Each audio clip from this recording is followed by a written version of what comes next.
ਸਤਿ ਸ਼੍ਰੀ ਅਕਾਲ, ਤੁਸੀਂ ਦੇਖ ਰਹੇ ਹੋ ਇੰਡੀਆ ਪਲੱਸ ਲਾਈਵ। ਮੈਂ ਮਨਪ੍ਰੀਤ ਕੌਰ ਲੈ ਕੇ ਆਈ ਹਾਂ ਤੁਹਾਡੇ ਲਈ ਕੁਝ ਖਾਸ ਖਬਰਾਂ। ਨਿਹੰਗਾਂ ਵਾਲੇ ਮਾਮਲੇ ਤੇ ਸਿੱਧਾ ਹੋਇਆ ਦੀਪ ਸਿੱਧੂ। ਹਰਸਿਮਰਤ ਕੌਰ ਬਾਦਲ ਨੇ ਕਿਹਾ ਕਿ ਕੈਪਟਨ ਸ਼ੁਰੂ ਤੋਂ ਹੀ ਭਾਜਪਾ ਦੀ ਬੋਲੀ ਬੋਲਦੇ ਰਹੇ ਹਨ। ਰਾਘਵ ਚੱਡਾ ਨੇ ਕਿਹਾ ਕਿ ਸਾਰੀਆਂ ਪਾਰਟੀਆਂ ਦਾ ਰਿਮੋਟ ਕੰਟਰੋਲ ਪੀਐਮ ਮੋਦੀ ਦੇ ਹੱਥ। ਪੰਜਾਬ ਪੁਲਿਸ ਨੇ ਬਾਰਾਮੂਲਾ ਤੋਂ ਪਠਾਨਕੋਟ ਪਹੁੰਚਣ ਤੇ ਏਕਤਾ ਰੈਲੀ ਦਾ ਕੀਤਾ ਨਿੱਘਾ ਸਵਾਗਤ। ਜਲੰਧਰ 'ਚ ਚੋਰਾਂ ਨੇ ਦਿੱਤਾ ਵੱਡੀ ਵਾਰਦਾਤ ਨੂੰ ਅੰਜਾਮ। ਘਟਨਾ ਹੋਈ ਸੀਸੀਟੀਵੀ 'ਚ ਕੈਦ। ਸਿੰਘੂ ਮਾਮਲੇ 'ਚ ਬੀਬੀ ਜਗੀਰ ਕੌਰ ਨਾਲ ਢੰਡਰੀਆ ਵਾਲੇ ਦਾ ਪਿਆ ਪੰਗਾ। ਫੁੱਟਬਾਲ ਚੈਂਪੀਅਨ ਲੀਗ 'ਚ ਬੇਰਨ ਨੇ ਸੇਨ ਦੀਆਂ 2 ਗੋਲਾਂ ਨਾਲ ਬੇਨਫੀਕਾ ਨੂੰ ਹਰਾਇਆ। ਕਪੂਰਥਲਾ ਦੇ ਐਸਐਸਪੀ ਹਰਕਮਲਪ੍ਰੀਤ ਸਿੰਘ ਅਤੇ ਹੋਰ ਪੁਲਿਸ ਕਰਮਚਾਰੀਆਂ ਨੇ ਪੁਲਿਸ ਯਾਦਗਾਰੀ ਦਿਵਸ ਦੇ ਮੌਕੇ ਤੇ ਸ਼ਹੀਦਾਂ ਨੂੰ ਭੇਟ ਕੀਤੀ ਸ਼ਰਧਾਂਜਲੀ। ਡਾਕਟਰ ਦਲਜੀਤ ਚੀਮਾ ਨੇ ਲੁਧਿਆਣਾ ਦੇ ਗਰਲਸ ਕਾਲਜ ਵਿੱਚ ਕਾਂਗਰਸ ਦੇ ਸਮਾਗਮ ਦੀ ਕੜੀ ਨਿੰਦਾ ਕੀਤੀ। ਸ਼੍ਰੀ ਗੁਰੂ ਰਾਮਦਾਸ ਜੀ ਦੇ ਪ੍ਰਕਾਸ਼ ਪੁਰਬ ਦੇ ਮੌਕੇ ਤੇ ਸਜਾਇਆ ਨਗਰ ਕੀਰਤਨ। शुरुआत करते हैं पंजाब की इस वड्डी खबर तो। निहंगा वाले मामले ते सिद्धा होया दीप सिद्धू। पिछले 2-3 दिनों तो मैं बड़ा कुछ सुन रहा सी।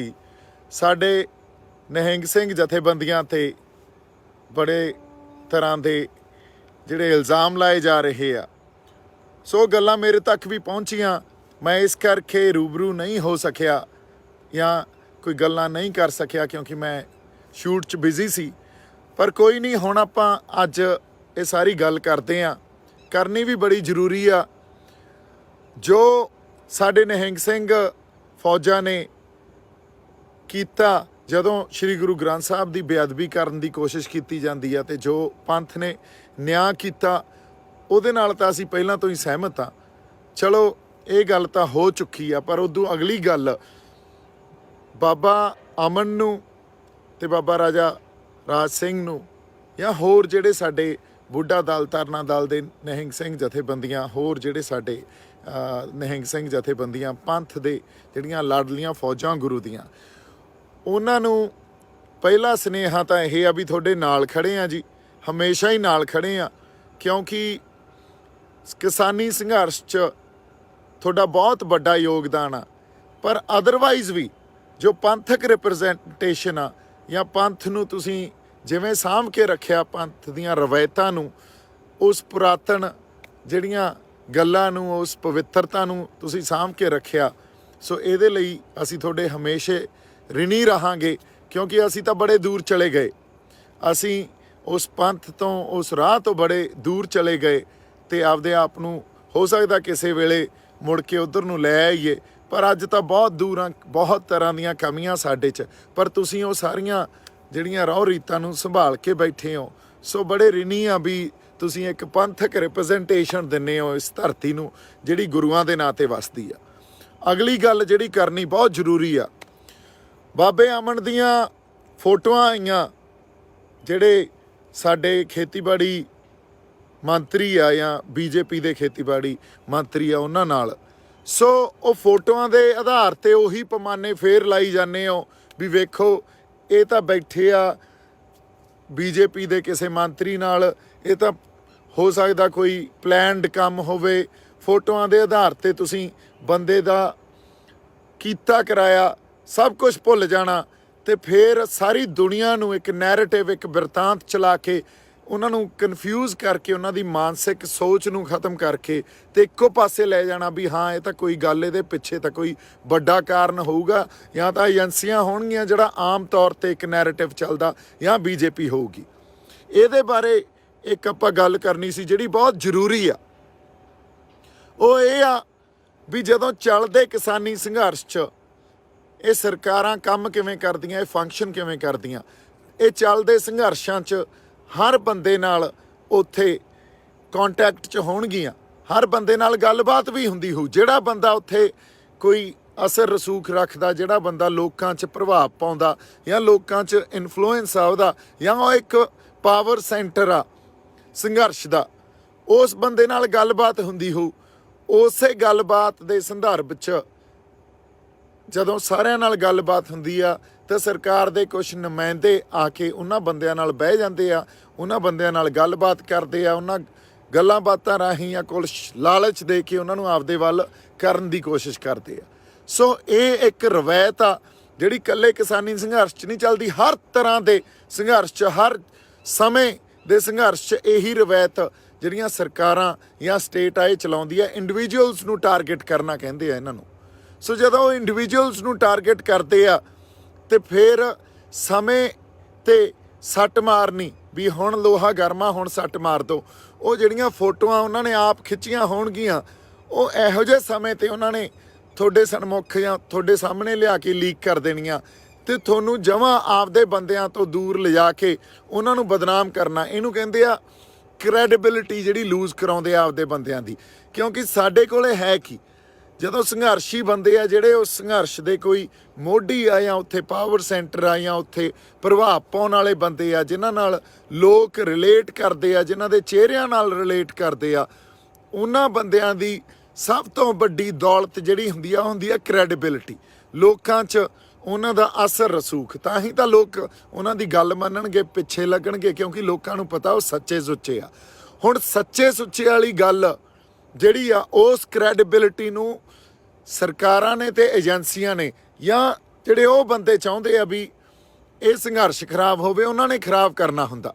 ਸੋ ਉਹ ਕੀ ਕਰਦੇ ਆ, ਉਹ ਕ੍ਰੈਡੀਬਿਲਿਟੀ ਲੂਜ਼ ਕਰਨ ਵਾਸਤੇ ਕੋਈ ਮੌਕਾ ਨਹੀਂ ਛੱਡਦੇ।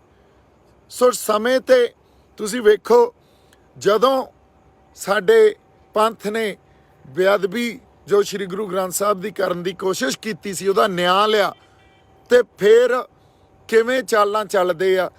ਸਾਡੇ ਆਗੂ ਤਾਂ ਨਾਲ ਨਹੀਂ ਖੜੇ, ਹਾਲਾਂਕਿ ਉਹਨਾਂ ਨੂੰ ਖੜਨਾ ਚਾਹੀਦਾ ਤੇ ਅੱਜ ਵੀ ਪੰਥ ਦੇ ਨਾਲ ਖੜਨਾ ਚਾਹੀਦਾ। ਇੱਕ ਗੱਲ ਆਪਾਂ ਸਪਸ਼ਟ ਕਰ ਦਈਏ ਵੀ ਜੇ ਪੰਥ ਖੜਾ ਤਾਂ ਸੰਘਰਸ਼ ਆ, ਜੇ ਪੰਥ ਉੱਥੇ ਨਹੀਂ ਆ ਤਾਂ ਸੰਘਰਸ਼ ਦੀ ਜਿਹੜਾ ਰੌਂ ਆ, ਸੰਘਰਸ਼ ਦਾ ਇੱਕ ਜਿਹੜਾ ਵੇਗ ਆ, ਜਾਂ ਸੰਘਰਸ਼ ਦਾ ਇੱਕ ਜਿਹੜਾ ਅੱਜ ਦਾ ਜੋ ਵੀ ਪ੍ਰਭਾਵ ਪੈਂਦਾ ਜਾਂ ਦਬਾਅ ਪੈਂਦਾ ਸਰਕਾਰ ਤੇ, ਉਹ ਖਤਮ ਹੋ ਜਾਣਾ। ਸੋ ਇਸ ਕਰਕੇ ਜਿੱਥੇ ਆਪਾਂ ਗੱਲ ਕਰ ਰਹੇ ਸੀ ਉੱਥੇ ਵਾਪਸ ਆਉਣੇ ਆ। ਪਹਿਲਾਂ ਕ੍ਰੈਡੀਬਿਲਿਟੀ ਲੂਜ਼ ਕਰਨ ਵਾਸਤੇ ਇਹ ਫੋਟੋਆਂ ਲੀਕ ਕੀਤੀਆਂ ਗਈਆਂ। ਬਾਬਾ ਅਮਨ ਦੀ, ਨਿਹੰਗ ਸਿੰਘ ਜਿਹੜੀਆਂ ਫੌਜਾਂ ਦੀ ਕ੍ਰੈਡੀਬਿਲਿਟੀ ਲੂਜ਼ ਕਰਾਉਣ ਵਾਸਤੇ ਫੋਟੋਆਂ ਲੀਕ ਕਰਦੇ ਆ। ਇਹਨਾਂ ਚੱਕਰਾਂ 'ਚ ਨਾ ਪਾਓ। ਫੋਟੋਆਂ ਦੇ ਆਧਾਰ ਤੇ ਪੈਮਾਨੇ ਨਾ ਲਾਓ, ਫੋਟੋਆਂ ਦੇ ਆਧਾਰ ਤੇ ਬੰਦੇ ਨਾ ਪਰਖੋ। ਸਾਡੀਆਂ ਫੋਟੋਆਂ, ਜੇ ਇਹਨਾਂ ਦੀਆਂ ਫੋਟੋਆਂ, ਤੁਸੀਂ ਇਹ ਦੇਖੋ, ਜੇ ਇਸ ਦੇਸ਼ ਦੇ ਪ੍ਰਾਈਮ ਮਿਨਿਸਟਰ ਆ ਜਿਹੜੇ ਮੋਦੀ, ਉਹ ਅਮਰੀਕਾ ਵਾਲਿਆਂ ਲੀਡਰਾਂ ਨਾਲ ਵੀ ਬੈਠੇ ਹੁੰਦੇ ਆ, ਉਹ ਅਰਬ ਕੰਟਰੀ ਦੇ ਜਿਹੜੇ ਇਸਲਾਮਿਕ ਲੀਡਰਸ ਆ ਉਹਨਾਂ ਨਾਲ ਵੀ ਬੈਠੇ ਹੁੰਦੇ ਆ, ਉਹ ਪਾਕਿਸਤਾਨ ਦੇ ਪ੍ਰਧਾਨ ਮੰਤਰੀ ਨਾਲ ਵੀ ਬੈਠੇ ਹੁੰਦੇ ਆ, ਉਹਨਾਂ ਨੂੰ ਤਾਂ ਫਰਕ ਨਹੀਂ ਪੈਂਦਾ, ਕਿਉਂਕਿ ਇਹੀ ਤਾਂ ਇੱਕ ਡਿਪਲੋਮੈਸੀ ਆ, ਇਹੀ ਤਾਂ ਇੱਕ ਰਾਜਨੀਤੀ ਆ। ਤੇ ਸਾਡੇ ਬੰਦੇ ਵੀ ਅਮਰੀਕਾ ਵਾਲਿਆਂ ਨਾਲ ਵੀ ਬੈਠਣਗੇ, ਸਾਡੇ ਬੰਦੇ ਹੋਰ ਜਿਹੜੇ ਕੋਈ ਨੁਮਾਇੰਦੇ ਆ ਦੇਸ਼ਾਂ ਦੇ, ਉਹਨਾਂ ਨਾਲ ਵੀ ਬੈਠਣਗੇ। ਅਸੀਂ ਇਹ ਕਹਿ ਲਓ ਵੀ ਇਸਲਾਮਿਕ ਕੰਟਰੀਜ਼ ਦੇ ਲੀਡਰਸ ਨਾਲ ਵੀ ਬੈਠਾਂਗੇ, ਹਨਾ। ਜੇ ਅਸੀਂ ਡਿਪਲੋਮੈਟਿਕ ਟਾਕਸ ਹੀ ਕਰਨੇ ਆ ਨਾ, ਅਸੀਂ ਕਿਹੜਾ ਕੁਝ ਸਾਜ਼ਿਸ਼ਾਂ ਘੜ ਰਹੇ ਆ। ਅੱਜ ਜੇ ਅਫਗਾਨਿਸਤਾਨ 'ਚ ਤਾਲਿਬਾਨ ਰਾਜ ਕਰਦਾ, ਮੇਰਾ ਇੱਕ ਸਵਾਲ ਆ ਵੀ ਜਿਹੜੇ ਕਹਿੰਦੇ ਆ ਇੰਡੀਅਨ ਗਵਰਨਮੈਂਟ ਦੇ ਨੁਮਾਇੰਦੇ ਉੱਥੋਂ ਦੀ ਰਾਜ ਕਰ ਰਹੀ ਧਿਰ ਨਾਲ ਨਹੀਂ ਬੈਠਣਗੇ, ਤੇ ਜੇ ਬੈਠਣਗੇ ਉਹ ਅੱਤਵਾਦੀ ਹੋ ਜਾਣਗੇ। ਸੋ ਗੱਲ ਜੇ ਆਪਾਂ ਫੋਟੋਆਂ ਦੇ ਆਧਾਰ ਤੇ ਹੀ ਸਮਝਣ ਲੱਗ ਗਏ ਨਾ, ਤੇ ਪੈਮਾਨੇ ਇਹ ਲੱਗ ਗਏ ਵੀ ਫਲਾਣੇ ਦੀ ਫਲਾਣੇ ਨਾਲ ਫੋਟੋ ਆ, ਫਿਰ ਮੈਂ ਇੱਕ ਗੱਲ ਕਿਸਾਨ ਆਗੂਆਂ ਨੂੰ ਵੀ ਕਹਿਣਾ ਚਾਹਣਾ ਵੀ ਤੁਹਾਡੀਆਂ ਵੀ ਫੋਟੋਆਂ ਇਹਨਾਂ ਨੇ ਸਾਂਭ ਰੱਖੀਆਂ ਹੋਣੀਆਂ, ਤੇ ਸਮੇਂ ਆਉਣ ਤੇ ਇੱਕ ਇੱਕ ਆਗੂ ਦੀ ਫੋਟੋ ਇਹਨਾਂ ਨੇ ਆਈ ਲੀਕ ਕਰਨੀ ਆ, ਇਹ ਗੱਲ ਇਹਨਾਂ ਤੇ ਵੀ ਆਉਣੀ ਆ। ਸੋ ਫੋਟੋਆਂ ਦੇ ਆਧਾਰ ਤੇ ਪੈਮਾਨੇ ਨਾ ਲਾਓ। ਇਹ ਫੋਟੋਆਂ ਇਹ ਨਹੀਂ ਦਰਸਾਉਂਦੀਆਂ ਵੀ ਬੰਦੇ ਉਹ ਏਜੰਸੀਆਂ ਦੇ ਆ ਜਾਂ ਬੀਜੇਪੀ ਦੇ ਆ, ਨਹੀਂ, ਉਹ ਸਾਡੇ ਬੰਦੇ ਆ। ਬਾਬਾ ਅਮਨ ਵੀ ਸਾਡਾ, ਬਾਬਾ ਰਾਜਾ ਰਾਜ ਸਿੰਘ ਵੀ ਸਾਡੇ ਆ, ਨਿਹੰਗ ਸਿੰਘ ਜਥੇਬੰਦੀਆਂ ਵੀ ਸਾਡੀਆਂ, ਕਿਉਂਕਿ ਇਹ ਪੰਥ ਸਾਡਾ। ਸੋ ਇਸ ਕਰਕੇ ਜੇ ਪੰਥ ਤੇ ਹੀ ਤਾਂ ਸਾਨੂੰ ਮਾਣ ਆ, ਇੱਥੋਂ ਹੀ ਤਾਂ ਅਸੀਂ ਸਿੱਖਦੇ ਹਾਂ, ਇਹੀ ਤਾਂ ਚਿਣਗ ਜਾਂ ਮਾੜੀ ਮੋਟੀ ਜਿਹੜੀ ਇਨਸਪੀਰੇਸ਼ਨ ਮਿਲਦੀ ਆ ਸਾਨੂੰ, ਇੱਥੋਂ ਹੀ ਤਾਂ ਮਿਲਦੀ ਆ। ਅਦਰਵਾਈਜ਼ ਗੁਰੂ ਤੋਂ ਤਾਂ ਅਸੀਂ ਬਹੁਤ ਦੂਰ ਚਲੇ ਗਏ ਹਾਂ। ਸੋ ਇਹ ਗੱਲ ਮੈਂ ਸਪਸ਼ਟ ਕਰਨੀ ਸੀ ਵੀ ਜੋ ਕ੍ਰੈਡੀਬਿਲਿਟੀ ਲੂਜ਼ ਕੀਤੀ ਜਾਂਦੀ ਆ ਜਾਂ ਕਰਵਾਈ ਜਾਂਦੀ ਆ, ਇਹ ਇੱਕ ਸਾਜ਼ਿਸ਼ ਆ। ਇਹ ਸਾਜ਼ਿਸ਼ ਅਧੀਨ ਆਪਾਂ ਨਾ ਆਈਏ। ਬਾਕੀ ਨਿਹੰਗ ਸਿੰਘ ਜਥੇਬੰਦੀਆਂ ਨੂੰ ਮੇਰੀ ਬੇਨਤੀ ਆ, ਪੰਥ ਨੂੰ ਬੇਨਤੀ ਆ ਵੀ ਕਿਸਾਨੀ ਸੰਘਰਸ਼ ਤੁਹਾਡੇ ਕਰਕੇ ਖੜਾ, ਤੁਸੀਂ ਉੱਥੋਂ ਵਾਪਸ ਨਾ ਆਇਓ। ਕਿਉਂਕਿ ਜੇ ਤੁਸੀਂ ਵਾਪਸ ਆ ਗਏ ਫਿਰ ਪੰਥਕ ਰਿਪਰੈਜ਼ੈਂਟੇਸ਼ਨ ਤੁਹਾਡੇ ਤੋਂ ਬਿਨਾਂ ਤਾਂ ਸਾਡੇ ਪੱਲੇ ਹੋਰ ਕੁਝ ਹੈ ਹੀ ਨਹੀਂ ਸੀ। ਅਗਲੀ ਗੱਲ, ਜੇ ਤੁਸੀਂ ਵਾਪਸ ਆ ਗਏ ਤਾਂ ਮੈਨੂੰ ਐਂ ਲੱਗਦਾ ਕਿਸਾਨ ਜਿਹੜੇ ਬਜ਼ੁਰਗ ਉੱਥੇ ਸਾਡੇ ਜਿਹੜੇ ਹੋਰ ਜਿਹੜੇ ਬਿਰਧ ਬੰਦੇ ਬੈਠੇ ਆ ਉਹ ਆਪਦੇ ਆਪ ਨੂੰ ਅਨਾਥ ਮਹਿਸੂਸ ਕਰਨਗੇ। ਸੋ ਤੁਸੀਂ ਉੱਥੇ ਤੁਹਾਡਾ ਰਹਿਣਾ ਉਸ ਸੰਘਰਸ਼ ਦਾ ਚੜ੍ਹਦੀ ਕਲਾ ਦਾ ਪ੍ਰਤੀਕ ਆ। ਜਦੋਂ ਤੁਸੀਂ ਲਾਡਲੀਆਂ ਫੌਜਾਂ ਉੱਥੇ ਆ ਗਈਆਂ ਸੀ, ਸਾਨੂੰ ਐਂ ਲੱਗਦਾ ਸੀ ਵੀ ਸਾਡੀ ਫੌਜ ਵੀ ਸਾਡੇ ਨਾਲ ਬੈਠੀ ਆ ਤੇ ਕਿਸਾਨੀ ਸੰਘਰਸ਼ ਬੜੀ ਚੜ੍ਹਦੀ ਕਲਾ 'ਚ ਲੜਿਆ ਗਿਆ। ਸੋ ਤੁਹਾਨੂੰ ਉੱਥੋਂ ਵਾਪਸ ਨਹੀਂ ਆਉਣਾ ਚਾਹੀਦਾ। ਸਾਨੂੰ ਤੁਹਾਡੇ ਤੇ ਮਾਣ ਆ, ਅਸੀਂ ਤੁਹਾਡੇ ਨਾਲ ਆ, ਹਮੇਸ਼ਾ ਹੀ ਨਾਲ ਰਹਾਂਗੇ। ਕਿਉਂ? ਅਸੀਂ ਤਾਂ ਜਿੱਥੇ ਤੁਸੀਂ ਹੁਕਮ ਲਾਓਗੇ ਤੁਹਾਡੀ ਆਵਾਜ਼ ਆਊਗੀ, ਅਸੀਂ ਨਾਲ ਖੜੇ ਹਾਂ ਜੀ। ਇੰਨੀਆਂ ਕੁ ਗੱਲਾਂ ਆਪਾਂ ਅੱਜ ਕਰਨੀਆਂ ਸੀ। ਬਾਕੀ ਜਿਹੜੀਆਂ ਸਾਡੀਆਂ ਪੰਥਕ ਜਥੇਬੰਦੀਆਂ, ਅਕਾਲ ਤਖਤ ਸਾਹਿਬ ਜਾਂ ਸਾਡੇ ਜਿਹੜੇ ਸਤਿਕਾਰਯੋਗ ਜਥੇਦਾਰ ਅਕਾਲ ਤਖਤ ਆ ਜਾਂ ਸਾਡੇ ਹੋਰ ਜਿਹੜੇ ਪੰਥਕ ਆਗੂ ਆ, ਉਹਨਾਂ ਨੂੰ ਮੇਰੀ ਬੇਨਤੀ ਆ ਵੀ ਅੱਜ ਨਿਹੰਗ ਸਿੰਘ ਜਥੇਬੰਦੀਆਂ ਨੂੰ, ਸਾਡੇ ਖਾਲਸਾ ਪੰਥ ਨੂੰ, ਗੁਰੂ ਦੀਆਂ ਲਾਡਲੀਆਂ ਫੌਜਾਂ ਨੂੰ ਸਾਡੇ ਐਟਲੀਸਟ ਸਾਥ ਦੀ ਜ਼ਰੂਰਤ ਆ। ਉਹਨਾਂ ਨੂੰ ਫਰਕ ਕੋਈ ਨਹੀਂ ਪੈਂਦਾ, ਕਿਉਂਕਿ ਬਾਬਾ ਅਮਨ ਮੈਨੂੰ ਉਹਨਾਂ ਨੇ ਇੱਕ ਗੱਲ ਕਹੀ ਵੀ ਦੀਪ ਸਿਆਂ ਇਹਨਾਂ ਨੂੰ ਕਹਿ ਦਿਓ 40 ਮੁਕਤਿਆਂ ਤੋਂ ਡਰਨ, ਫਿਰ 5 ਪਿਆਰਿਆਂ ਤੋਂ ਡਰਨ, ਫਿਰ 4 ਸਾਹਿਬਜ਼ਾਦਿਆਂ ਤੋਂ ਡਰਨ, ਫਿਰ ਗੁਰੂ ਨਾਨਕ ਸਾਹਿਬ ਸੱਚੇ ਪਾਤਸ਼ਾਹ ਤੋਂ ਡਰਨ। ਇਹਨਾਂ ਨੂੰ ਕਹਿ ਦਿਓ ਡਰਨ ਇਹ ਝੂਠੇ ਬੰਦੇ। ਇਹ ਜਿੰਨੀਆਂ ਮਰਜ਼ੀ ਫੋਟੋਆਂ ਦਿਖਾਈ ਜਾਣ, ਜੋ ਮਰਜ਼ੀ ਸਾਜ਼ਿਸ਼ਾਂ ਘੜੀ ਜਾਣ, ਆਪਾਂ ਚੜ੍ਹਦੀ ਕਲਾ 'ਚ ਆਂ ਤੇ ਡਟ ਕੇ ਖੜੇ ਆ ਤੇ ਡਟ ਕੇ ਖੜੇ ਰਹਾਂਗੇ। ਹੁਣ ਆ ਜਜ਼ਬਾ ਇਹ ਕਿੱਥੋਂ ਲਿਆਓਗੇ ਤੁਸੀਂ? ਹੋਰ ਕਿਸੇ ਤੋਂ ਨਹੀਂ ਲੜਿਆ ਜਾਣਾ ਇਸ ਜਜ਼ਬੇ ਨਾਲ। ਇਸ ਕਰਕੇ ਕਿਸਾਨ ਆਗੂਆਂ ਨੂੰ ਮੇਰੀ ਬੇਨਤੀ ਆ, ਇਹ ਖਾਲਸਾ ਪੰਥ ਦੇ ਜਿਹੜੇ ਲਾਡਲੀਆਂ ਫੌਜਾਂ ਗੁਰੂ ਦੀਆਂ ਉੱਥੇ ਬੈਠੀਆਂ ਨਾ, ਉਹਨਾਂ ਨੂੰ ਤਾਂ ਸਾਨੂੰ ਐਂ ਹੱਥਾਂ ਤੇ ਰੱਖਣਾ ਚਾਹੀਦਾ, ਉਹਨਾਂ ਦੀ ਹਰ ਗੱਲ ਸਮਝ ਕੇ ਤੇ ਉਹਨਾਂ ਦਾ ਸਾਥ ਦੇਣਾ ਚਾਹੀਦਾ। ਸੋ ਬਾਕੀ ਪੰਥਕ ਜਥੇਬੰਦੀਆਂ ਨੂੰ ਮੇਰੀ ਬੇਨਤੀ ਆ, ਆਪਦੀ ਆਵਾਜ਼ ਚੱਕੋ ਤਾਂ ਕਿ ਇਹ ਸਾਜ਼ਿਸ਼ਾਂ ਜਿਹੜੀਆਂ ਏਜੰਸੀਆਂ ਤੇ ਸਰਕਾਰ ਕਰਦੀਆਂ, ਇਹਨਾਂ ਨੂੰ ਆਪਾਂ ਬੇਨਕਾਬ ਕਰ ਸਕੀਏ। ਇੰਨੀਆਂ ਕੁ ਬੇਨਤੀਆਂ ਕਰਨੀਆਂ ਸੀ। ਮੇਰੇ ਵੱਲੋਂ ਬਹੁਤ ਸਾਰਾ ਪਿਆਰ ਸਤਿਕਾਰ। ਜਿਉਂਦੇ ਵਸਦੇ ਰਹੋ ਜੀ। ਸਤਿ ਸ਼੍ਰੀ ਅਕਾਲ। ਹਰਸਿਮਰਤ ਕੌਰ ਬਾਦਲ ਨੇ ਕਿਹਾ ਕਿ ਕੈਪਟਨ ਸ਼ੁਰੂ ਤੋਂ ਹੀ ਭਾਜਪਾ ਦੀ ਬੋਲੀ ਬੋਲਦੇ ਰਹੇ ਹਨ। ਚਿਹਰਾ ਬੇਨਕਾਬ ਹੋਇਆ ਤੇ ਬਚ ਕੇ ਰਹਿਣ, ਕਿਉਂਕਿ ਉਹ ਦਿਨ ਦੂਰ ਨਹੀਂ ਕਿ ਜਿਹੜਾ ਕਾਂਗਰਸੀ ਜਾਊਗਾ ਲੋਕਾਂ ਨੇ ਉਹਨਾਂ ਨੂੰ ਕੁੱਟਣਾ ਹੈ। ਸੋ ਜੇ ਰਲੇ ਮਿਲੇ ਹੁੰਦੇ ਤੇ ਅੱਜ ਕੈਪਟਨ ਸਾਹਿਬ ਦਾ ਸ਼ਾਇਦ ਇਹ ਹਾਲ ਨਹੀਂ ਹੁੰਦਾ, ਕਿਉਂਕਿ ਅਕਾਲੀ ਦਲ ਦੀ ਪੂਰੀ ਸਪੋਰਟ ਉਹਨਾਂ ਨੂੰ ਹੁੰਦੀ। ਕੈਪਟਨ ਆਪਣੀ ਪਾਰਟੀ 'ਚ ਰਹਿ ਕੇ ਆਪਣੀ ਪਾਰਟੀ ਨਾਲ ਬੇਵਫਾਈ ਕਰ ਰਹੇ ਸੀਗੇ, ਪੰਜਾਬ ਨਾਲ ਬੇਵਫਾਈ ਕਰ ਰਹੇ ਸੀਗੇ ਤੇ ਬੀਜੇਪੀ ਜੋ ਪੰਜਾਬ ਦੇ ਨਾਲ ਕਰ ਰਹੀ ਸੀ, ਹੁਣ ਬਿਲਕੁਲ ਸਾਰੀ ਦੁਨੀਆ ਨੂੰ ਕਲੀਅਰ ਹੈਗਾ, ਸਾਰੇ ਦੇਸ਼ ਨੂੰ ਕਲੀਅਰ, ਪੰਜਾਬ ਨੂੰ ਵੀ ਕਲੀਅਰ ਹੈ। ਜਿਹੜਾ ਦਿਹਾੜੀ ਕਰਦਾ ਹੈ, ਦਿਹਾੜੀ ਕਰਕੇ ਪੇਟ ਪਾਲਦਾ ਹੈ, ਉਹ ਦਿਹਾੜੀ ਛੱਡ ਕੇ ਇੰਨੀ ਦੂਰ ਜਾ ਕੇ ਨਸ਼ੇੜੀ ਉਹ ਉੱਥੇ ਪਹੁੰਚ ਕੇ ਆ ਸਾਰਾ ਕੁਝ ਹੋਏ, ਦਾਲ 'ਚ ਕੁਝ ਕਾਲਾ ਤਾਂ ਜ਼ਰੂਰ ਨਜ਼ਰ ਆਉਂਦਾ। ਤੇ ਮੇਰੇ ਉੱਤੇ ਅੱਜ ਵੀ ਸਵਾਲ, ਅਸੀਂ ਗਠਬੰਧਨ ਤੋੜਦਾ ਤਾਂ ਵੀ ਸਵਾਲ, ਕਾਲੀ ਝੰਡੀਆਂ ਸਾਨੂੰ ਕਾਂਗਰਸੀਆਂ ਨੂੰ ਕਦੋਂ ਦਿਖਾਣਗੇ? ਮੁੱਖ ਮੰਤਰੀ ਚਰਨਜੀਤ ਸਿੰਘ ਚੰਨੀ ਉੱਪਰ ਵਰਦਿਆ ਬੀਬਾ ਬਾਦਲ ਨੇ ਕਿਹਾ ਕਿ ਪਹਿਲਾਂ 4.5 ਸਾਲ ਕੈਪਟਨ ਅਮਰਿੰਦਰ ਸਿੰਘ ਭਾਜਪਾ ਤੇ ਮੋਦੀ ਦੀ ਬੋਲੀ ਬੋਲਦੇ ਰਹੇ ਤੇ ਹੁਣ ਨਵੇਂ ਮੁੱਖ ਮੰਤਰੀ ਚਰਨਜੀਤ ਸਿੰਘ ਚੰਨੀ ਵੀ ਉਸੇ ਰਾਹ ਤੇ ਤੁਰ ਪਏ ਹਨ ਤੇ ਕੇਂਦਰ ਸਰਕਾਰ ਨੂੰ ਅੱਧਾ ਪੰਜਾਬ ਸੌਂਪ ਪਾਏ ਹਨ। 5 ਸਾਲ ਪਹਿਲੇ ਸਮੂਹ ਕਾਂਗਰਸ ਪਾਰਟੀ ਨੇ ਕੈਪਟਨ ਸਾਹਿਬ ਦੇ ਮੈਨੀਫੈਸਟੋ 'ਚ ਝੂਠਾਂ ਦਾ ਸਹਾਰਾ ਲੈ ਕੇ ਇਹਨਾਂ ਸਾਰਿਆਂ ਨੇ ਆਪਣੀ ਸੀਟਾਂ ਜਿੱਤੀਆਂ ਸੀਗੀਆਂ।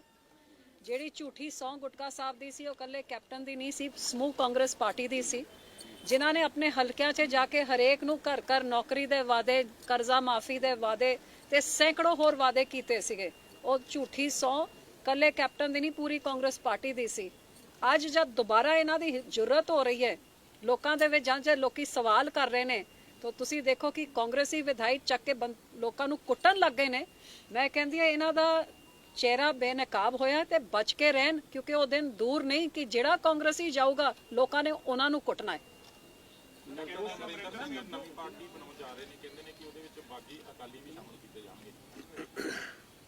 ਆਈ ਐਮ ਗਲੈਡ ਕਿ ਬਿੱਲੀ ਥੈਲੋ ਤੋਂ ਬਾਹਰ ਆ ਗਈ ਹੈ। ਜਿਹੜਾ ਮੈਂ 5 ਸਾਲ ਕਹਿੰਦੀ ਰਹੀ ਹੈ, ਕੈਪਟਨ ਸਾਹਿਬ 5 ਸਾਲਾਂ ਤੋਂ ਹੀ ਬੀਜੇਪੀ ਦੀ ਲਾਈਨ ਲੈਂਦੇ ਰਹੇ ਨੇ। ਭਾਵੇਂ ਕਰਤਾਰਪੁਰ ਸਾਹਿਬ ਦੇ ਲਾਂਘੇ ਦੇ ਜੋ ਨੀਂਹ ਪੱਥਰ ਰੱਖਿਆ ਗਿਆ, ਜਿੱਥੇ ਸਾਰੇ ਦੁਨੀਆ ਦੇ ਸਿੱਖਾਂ ਨੇ ਸ਼ਲਾਘਾ ਕੀਤੀ, ਉੱਥੇ ਵੀ ਕੈਪਟਨ ਸਾਹਿਬ ਨੇ ਆਤੰਕਵਾਦ ਤੇ ਫਲਾਂ ਟਿਮਕਾ ਉਹ ਲਾਈਨ ਜਿਹੜੀ ਬੀਜੇਪੀ ਬੋਲਦੀ ਹੈ। ਤੇ ਆਹੀ ਕਾਰਨ ਹੈ, ਤੁਸੀਂ ਦੇਖੋਗੇ ਕਿ ਜਦੋਂ ਵੀ ਕੋਈ ਵੀ ਕਾਂਗਰਸੀ ਜਾਂ ਪ੍ਰਧਾਨ ਮੰਤਰੀ ਜਿਹੜੇ ਵਿਰੋਧੀ ਕਾਂਗਰਸੀ ਨੂੰ ਜਾਂ ਮਮਤਾ ਬੈਨਰ ਕਿਸੇ ਨੂੰ ਛੱਡਦੇ ਨਹੀਂ ਹੈ, ਕਦੇ ਵੀ ਕੈਪਟਨ ਦੇ ਖਿਲਾਫ 5 ਸਾਲਾਂ 'ਚ ਜੇ ਇੱਕ ਸ਼ਬਦ ਪ੍ਰਧਾਨ ਮੰਤਰੀ ਦੇ ਮੂੰਹ ਜੇ ਕੈਪਟਨ ਦੇ ਖਿਲਾਫ ਬੋਲਿਆ ਮੈਨੂੰ ਤੁਸੀਂ ਰਿਕਾਰਡਿੰਗ ਕੱਢ ਕੇ ਦਿਖਾਓ। ਵੱਧ ਤੋਂ ਵੱਧ ਜਿਹੜਾ ਕਿਹਾ ਕਿ ਕੈਪਟਨ ਸੁਤੰਤਰ ਫੌਜੀ ਹੈ ਤੇ ਸੁਤੰਤਰ ਫੌਜੀ ਨੇ ਬੀਜੇਪੀ ਦੇ ਨਾਲ ਰਲ ਮਿਲ ਕੇ ਜਿਸ ਤਰ੍ਹਾਂ ਕਾਲੇ ਕਾਨੂੰਨਾਂ ਨੂੰ ਪਾਸ ਕਰਾਇਆ ਤੇ ਗੱਲ ਨੂੰ ਲੁਕੋ ਕੇ ਰੱਖਿਆ ਪੰਜਾਬ ਦੀ ਜਨਤਾ ਤੋਂ, ਅੱਜ ਸਾਰਾ ਕੁਝ ਸਾਹਮਣੇ ਆ ਗਿਆ ਕਿ 5 ਸਾਲ ਕੈਪਟਨ ਕਿਹਦੇ ਇਸ਼ਾਰੇ 'ਚ ਨੱਚਦਾ ਰਿਹਾ ਤੇ ਇਕੱਲੇ ਕੈਪਟਨ ਨਹੀਂ, ਕੈਪਟਨ ਦੇ ਨਾਂ ਤੇ ਨੇੜੇ ਤੇੜੇ ਦੇ ਜਿੰਨੇ ਮੰਤਰੀ ਸੀ, ਅੱਜ ਚੰਨੀ ਸਾਹਿਬ ਜਾ ਕੇ ਪੰਜਾਬ ਦਾ ਸੌਦਾ ਕਰਕੇ ਹੋਮ ਮਿਨਿਸਟਰ ਨਾਲ ਆ ਗਏ, ਸਾਰੇ ਰਲੇ ਮਿਲੇ ਨੇ। ਤਾਂ ਮੈਨੂੰ ਖੁਸ਼ੀ ਹੈ ਕਿ ਸਾਡੀ ਅਰਦਾਸ ਕਿ ਇਹਨਾਂ ਦਾ ਕੱਖ ਨਾ ਰਹੇ, ਜਿਨ੍ਹਾਂ ਨੇ ਝੂਠ ਦਾ ਪ੍ਰਚਾਰ ਕੀਤਾ ਸੀ, ਝੂਠੇ ਇਲਜ਼ਾਮ ਲਾਏ ਸੀ, ਅੱਜ ਸਾਰਿਆਂ ਦੇ ਸਾਹਮਣੇ ਇਹਨਾਂ ਦਾ ਕੱਖ ਕੁਝ ਰਹਿਣਾ ਨਹੀਂ ਹੈਗਾ, ਲੋਕਾਂ ਦੇ ਸਾਹਮਣੇ ਆ ਜਾਣਾ।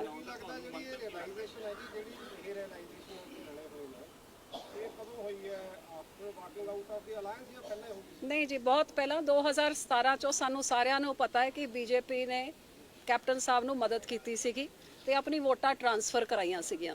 ਸੋ ਸਾਨੂੰ ਅੰਦਰ ਦੀ ਗੱਲ ਤਾਂ ਉਸ ਟਾਈਮ ਤੋਂ ਹੀ ਪਤਾ ਸੀਗਾ, ਲੇਕਿਨ ਉਹਦੇ ਬਾਅਦ ਜਿਹੜੀ ਚੀਜ਼ਾਂ ਮੈਂ ਕੈਬਨਿਟ ਦੇ ਵਿੱਚ ਬਹਿ ਕੇ ਮੈਂ ਦੇਖਿਆ ਨੇ ਕਿ ਕੈਬਨਿਟ 'ਚ ਜਿਹੋ ਜਿਹੇ ਫੈਸਲੇ ਹੁੰਦੇ ਸੀ ਤਾਂ ਕੈਪਟਨ ਸਾਹਿਬ ਬੋਲਦੇ ਕੀ ਸੀ ਉਹਦੇ ਬਾਰੇ, ਐਂਡ ਹੌਲੀ ਹੌਲੀ ਬਿਲਕੁਲ ਕਲੀਅਰ ਸੀਗਾ। ਲੇਕਿਨ ਪੰਜਾਬ ਦੀ ਹੱਕਾਂ ਦੇ ਨਾਲ ਸੌਦੇਬਾਜ਼ੀ ਕਰ ਲੈਣਗੇ, ਜਿਵੇਂ ਕਾਲੇ ਕਾਨੂੰਨਾਂ ਦੇ ਤੁਹਾਨੂੰ ਸਭ ਨੂੰ ਪਤਾ ਹੈ 2019 ਤੋਂ ਕਮੇਟੀ ਦਾ ਹਿੱਸਾ ਸੀਗੇ ਐਂਡ ਉਹ ਸਾਰਾ ਕੁਝ ਲੁਕੋ ਕੇ ਰੱਖਿਆ। ਸੋ ਇਹ ਸਾਰੀ ਚੀਜ਼ਾਂ ਤੇ ਹੁਣ ਕਿਸ ਹੱਦ ਤਾਈਂ ਰਲੇ ਮਿਲੇ ਸੀ ਉਹ ਤਾਂ ਬਿਲਕੁਲ ਕਲੀਅਰ ਹੁਣ ਹੋ ਹੀ ਗਿਆ ਹੈਗਾ।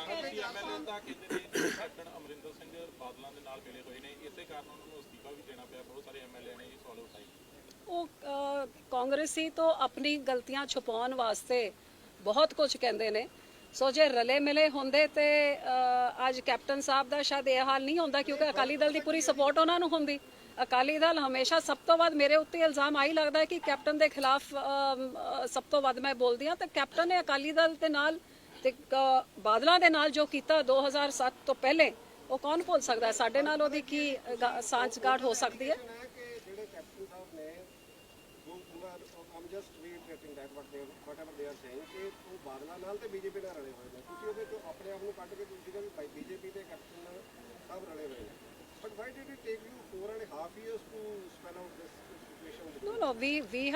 I had understood the situation long before, ਪਰ ਕਿਸ ਹੱਦ ਤਾਈਂ ਉਹ ਰਲੇ ਮਿਲੇ ਨੇ ਇਹ ਸ਼ਾਇਦ ਮੈਨੂੰ ਹੁਣ ਪਤਾ ਲੱਗ ਰਿਹਾ ਕਿਸ ਹੱਦ ਤਾਈਂ ਰਲੇ ਮਿਲੇ ਨੇ। ਜੋ ਤਾਂ ਜਦ ਕਾਲੇ ਕਾਨੂੰਨ ਪਾਸ ਹੋਏ ਉਸ ਟਾਈਮ ਜਦ ਉਸ ਦਾ ਹਿੱਸਾ ਸੀਗੇ ਮੈਂ ਤਾਂ ਹੀ ਸਮਝ ਗਈ ਸੀਗੀ, ਲੇਕਿਨ ਸਾਡਾ ਗਠਬੰਧਨ 30-35 ਸਾਲ ਪੁਰਾਣਾ ਸੀਗਾ ਤੇ ਸਾਡਾ ਇੱਕ ਪੰਜਾਬ ਦੇ ਭਲੇ ਵਾਸਤੇ ਸੀਗਾ, ਇੱਕ ਪੰਜਾਬ ਨੂੰ ਅੱਗੇ ਲਿਜਾਣ ਵਾਸਤੇ, ਅਮਨ ਸ਼ਾਂਤੀ ਭਾਈਚਾਰਕ ਸਾਂਝ ਵਾਸਤੇ ਸੀਗਾ। It was an alliance for the betterment of Punjab, for national security. So captain ਦੇ ਨਾਲ ਰਲੇ ਰੋਲੇ ਨੇ ਉਹ ਜਾਣਨ ਸਾਡੀ ਅਲਾਈਅੰਸ ਉਹਨਾਂ ਦੇ ਨਾਲ ਬਿਲਕੁਲ ਸਾਫ਼ ਸੁਥਰੀ ਸੀਗੀ। ਅਸੀਂ ਅਲਾਈਅੰਸ 'ਚ ਰਹਿ ਕੇ ਕਿਸੇ ਹੋਰ ਦੀ ਮਦਦ ਕਰਕੇ ਕਿਸੇ ਹੋਰ ਦੇ ਨਾਲ ਹੱਥ ਨਹੀਂ ਮਿਲਾ ਰਹੇ ਸੀਗੇ। ਕੈਪਟਨ ਆਪਣੀ ਪਾਰਟੀ 'ਚ ਰਹਿ ਕੇ ਆਪਣੀ ਪਾਰਟੀ ਨਾਲ ਬੇਵਫਾਈ ਕਰ ਰਹੇ ਸੀਗੇ, ਪੰਜਾਬ ਨਾਲ ਬੇਵਫਾਈ ਕਰ ਰਹੇ ਸੀਗੇ ਤੇ ਬੀਜੇਪੀ ਜੋ ਪੰਜਾਬ ਦੇ ਨਾਲ ਕਰ ਰਹੀ ਸੀ ਹੁਣ ਬਿਲਕੁਲ ਸਾਰੀ ਦੁਨੀਆ ਨੂੰ ਕਲੀਅਰ ਹੈਗਾ, ਸਾਰੇ ਦੇਸ਼ ਨੂੰ ਕਲੀਅਰ, ਪੰਜਾਬ ਨੂੰ ਵੀ ਕਲੀਅਰ ਹੈ। ਅਸੀਂ ਵਫਾਦਾਰੀ ਦੇ ਨਾਲ ਪੰਜਾਬ ਦੇ ਨਾਲ ਤਾਂ ਵੀ ਖੜੇ ਰਹੇ, ਅੱਜ ਵੀ ਖੜੇ ਆ ਤੇ ਹੁਣ ਇਹ ਸਾਰੇ ਜਿਹੜੇ ਭਾਵੇਂ ਇਕੱਠੇ ਹੋ ਕੇ ਹਮੇਸ਼ਾ ਨਿਸ਼ਾਨਾ ਅਕਾਲੀ ਦਲ ਨੂੰ ਬਣਾਇਆ, ਕਿਉਂਕਿ ਇੱਕ ਖੇਤਰੀ ਪਾਰਟੀ ਪੰਜਾਬ ਤੇ ਪੰਜਾਬੀਆਂ ਦੀ ਹੱਕਾਂ ਦੀ ਰਾਖੀ ਵਾਸਤੇ ਲੜਨ ਵਾਲੀ, ਕੁਰਬਾਨੀਆਂ ਦੇਣ ਵਾਲੀ ਪਾਰਟੀ, ਇਹ ਸਾਰੇ ਇਕੱਠੇ ਹੋ ਕੇ ਇੱਕ ਦੂਜੇ ਦੀ ABCD ਟੀਮ ਬਣੇ ਹੋਏ ਨੇ। ਤੇ ਉਹ ਜਿਹੜੇ ਬਾਗੀ ਅਕਾਲੀ ਦਲ ਵਾਲੇ ਹੈਗੇ ਜਿਹੜੇ ਵੀ ਬੀਜੇਪੀ ਦੇ ਇਸ਼ਾਰੇ 'ਚ ਨੱਚ ਰਹੇ ਸੀ, ਹੁਣ ਸਾਰੇ ਇਕੱਠੇ ਹੋ ਕੇ ਸਾਰੇ ਲੋਕੀ ਪਹਿਚਾਨ ਜਾਣਗੇ ਨਾ ਜੀ। ਮੈਨੂੰ ਕਾਹਨੂੰ ਪੁੱਛ ਰਹੇ ਹੋ? ਲੋਕੀ ਦੇਖਣਗੇ ਤੇ 2022 'ਚ ਜਵਾਬ ਦੇਣਗੇ। ਤੁਹਾਡਾ ਅਲਾਈਅੰਸ ਜਿਹੜਾ ਉਹਨਾਂ ਨਾਲ ਹੈ, it was a holy alliance, ਉਹਨਾਂ alliance is unholy. No, I'm not calling it unholy. I'm saying our alliance was 35 years old.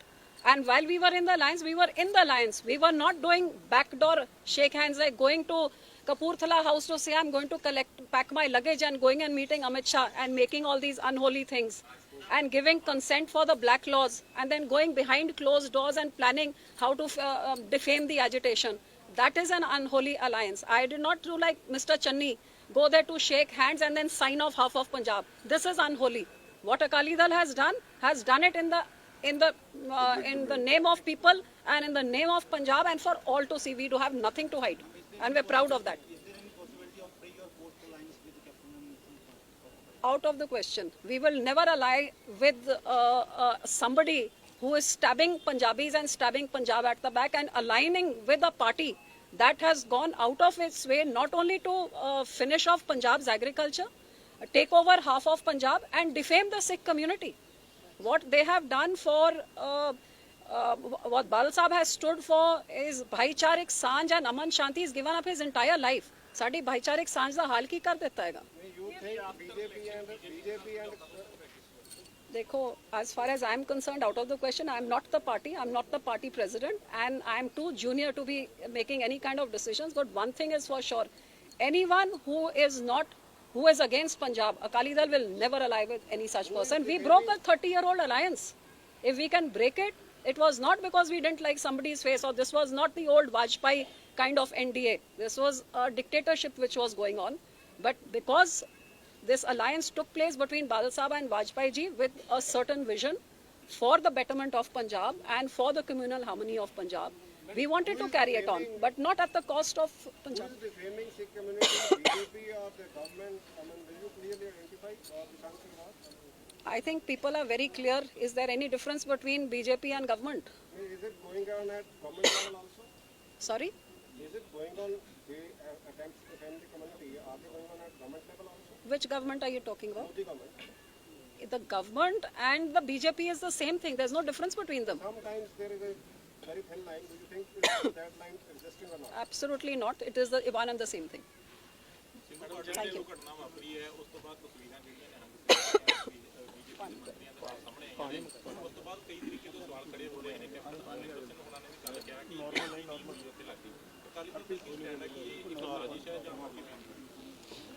देखो, Akali Dal has said from the beginning that we strongly condemn what happened. हरेक ਨੂੰ ਆਪਣਾ ਧਰਮ ਬਹੁਤ ਪਿਆਰਾ ਹੁੰਦਾ ਹੈ। ਕਿਸੇ ਵੀ ਧਰਮ ਦੇ ਖਿਲਾਫ ਜੇ ਕੋਈ ਬੇਅਦਬੀ ਵਰਗੀ ਘਟਨਾ ਹੋਏ, ਉਹ ਕੋਈ ਵੀ ਧਰਮ ਹੋਏ, ਉਹ ਅੰਦਰ ਵੱਜਦੀ ਹੈ ਗੱਲ, ਐਂਡ ਨੋਬਡੀ ਇਹ ਕੋਈ ਸਹਿ ਨਹੀਂ ਸਕਦਾ ਹੈ।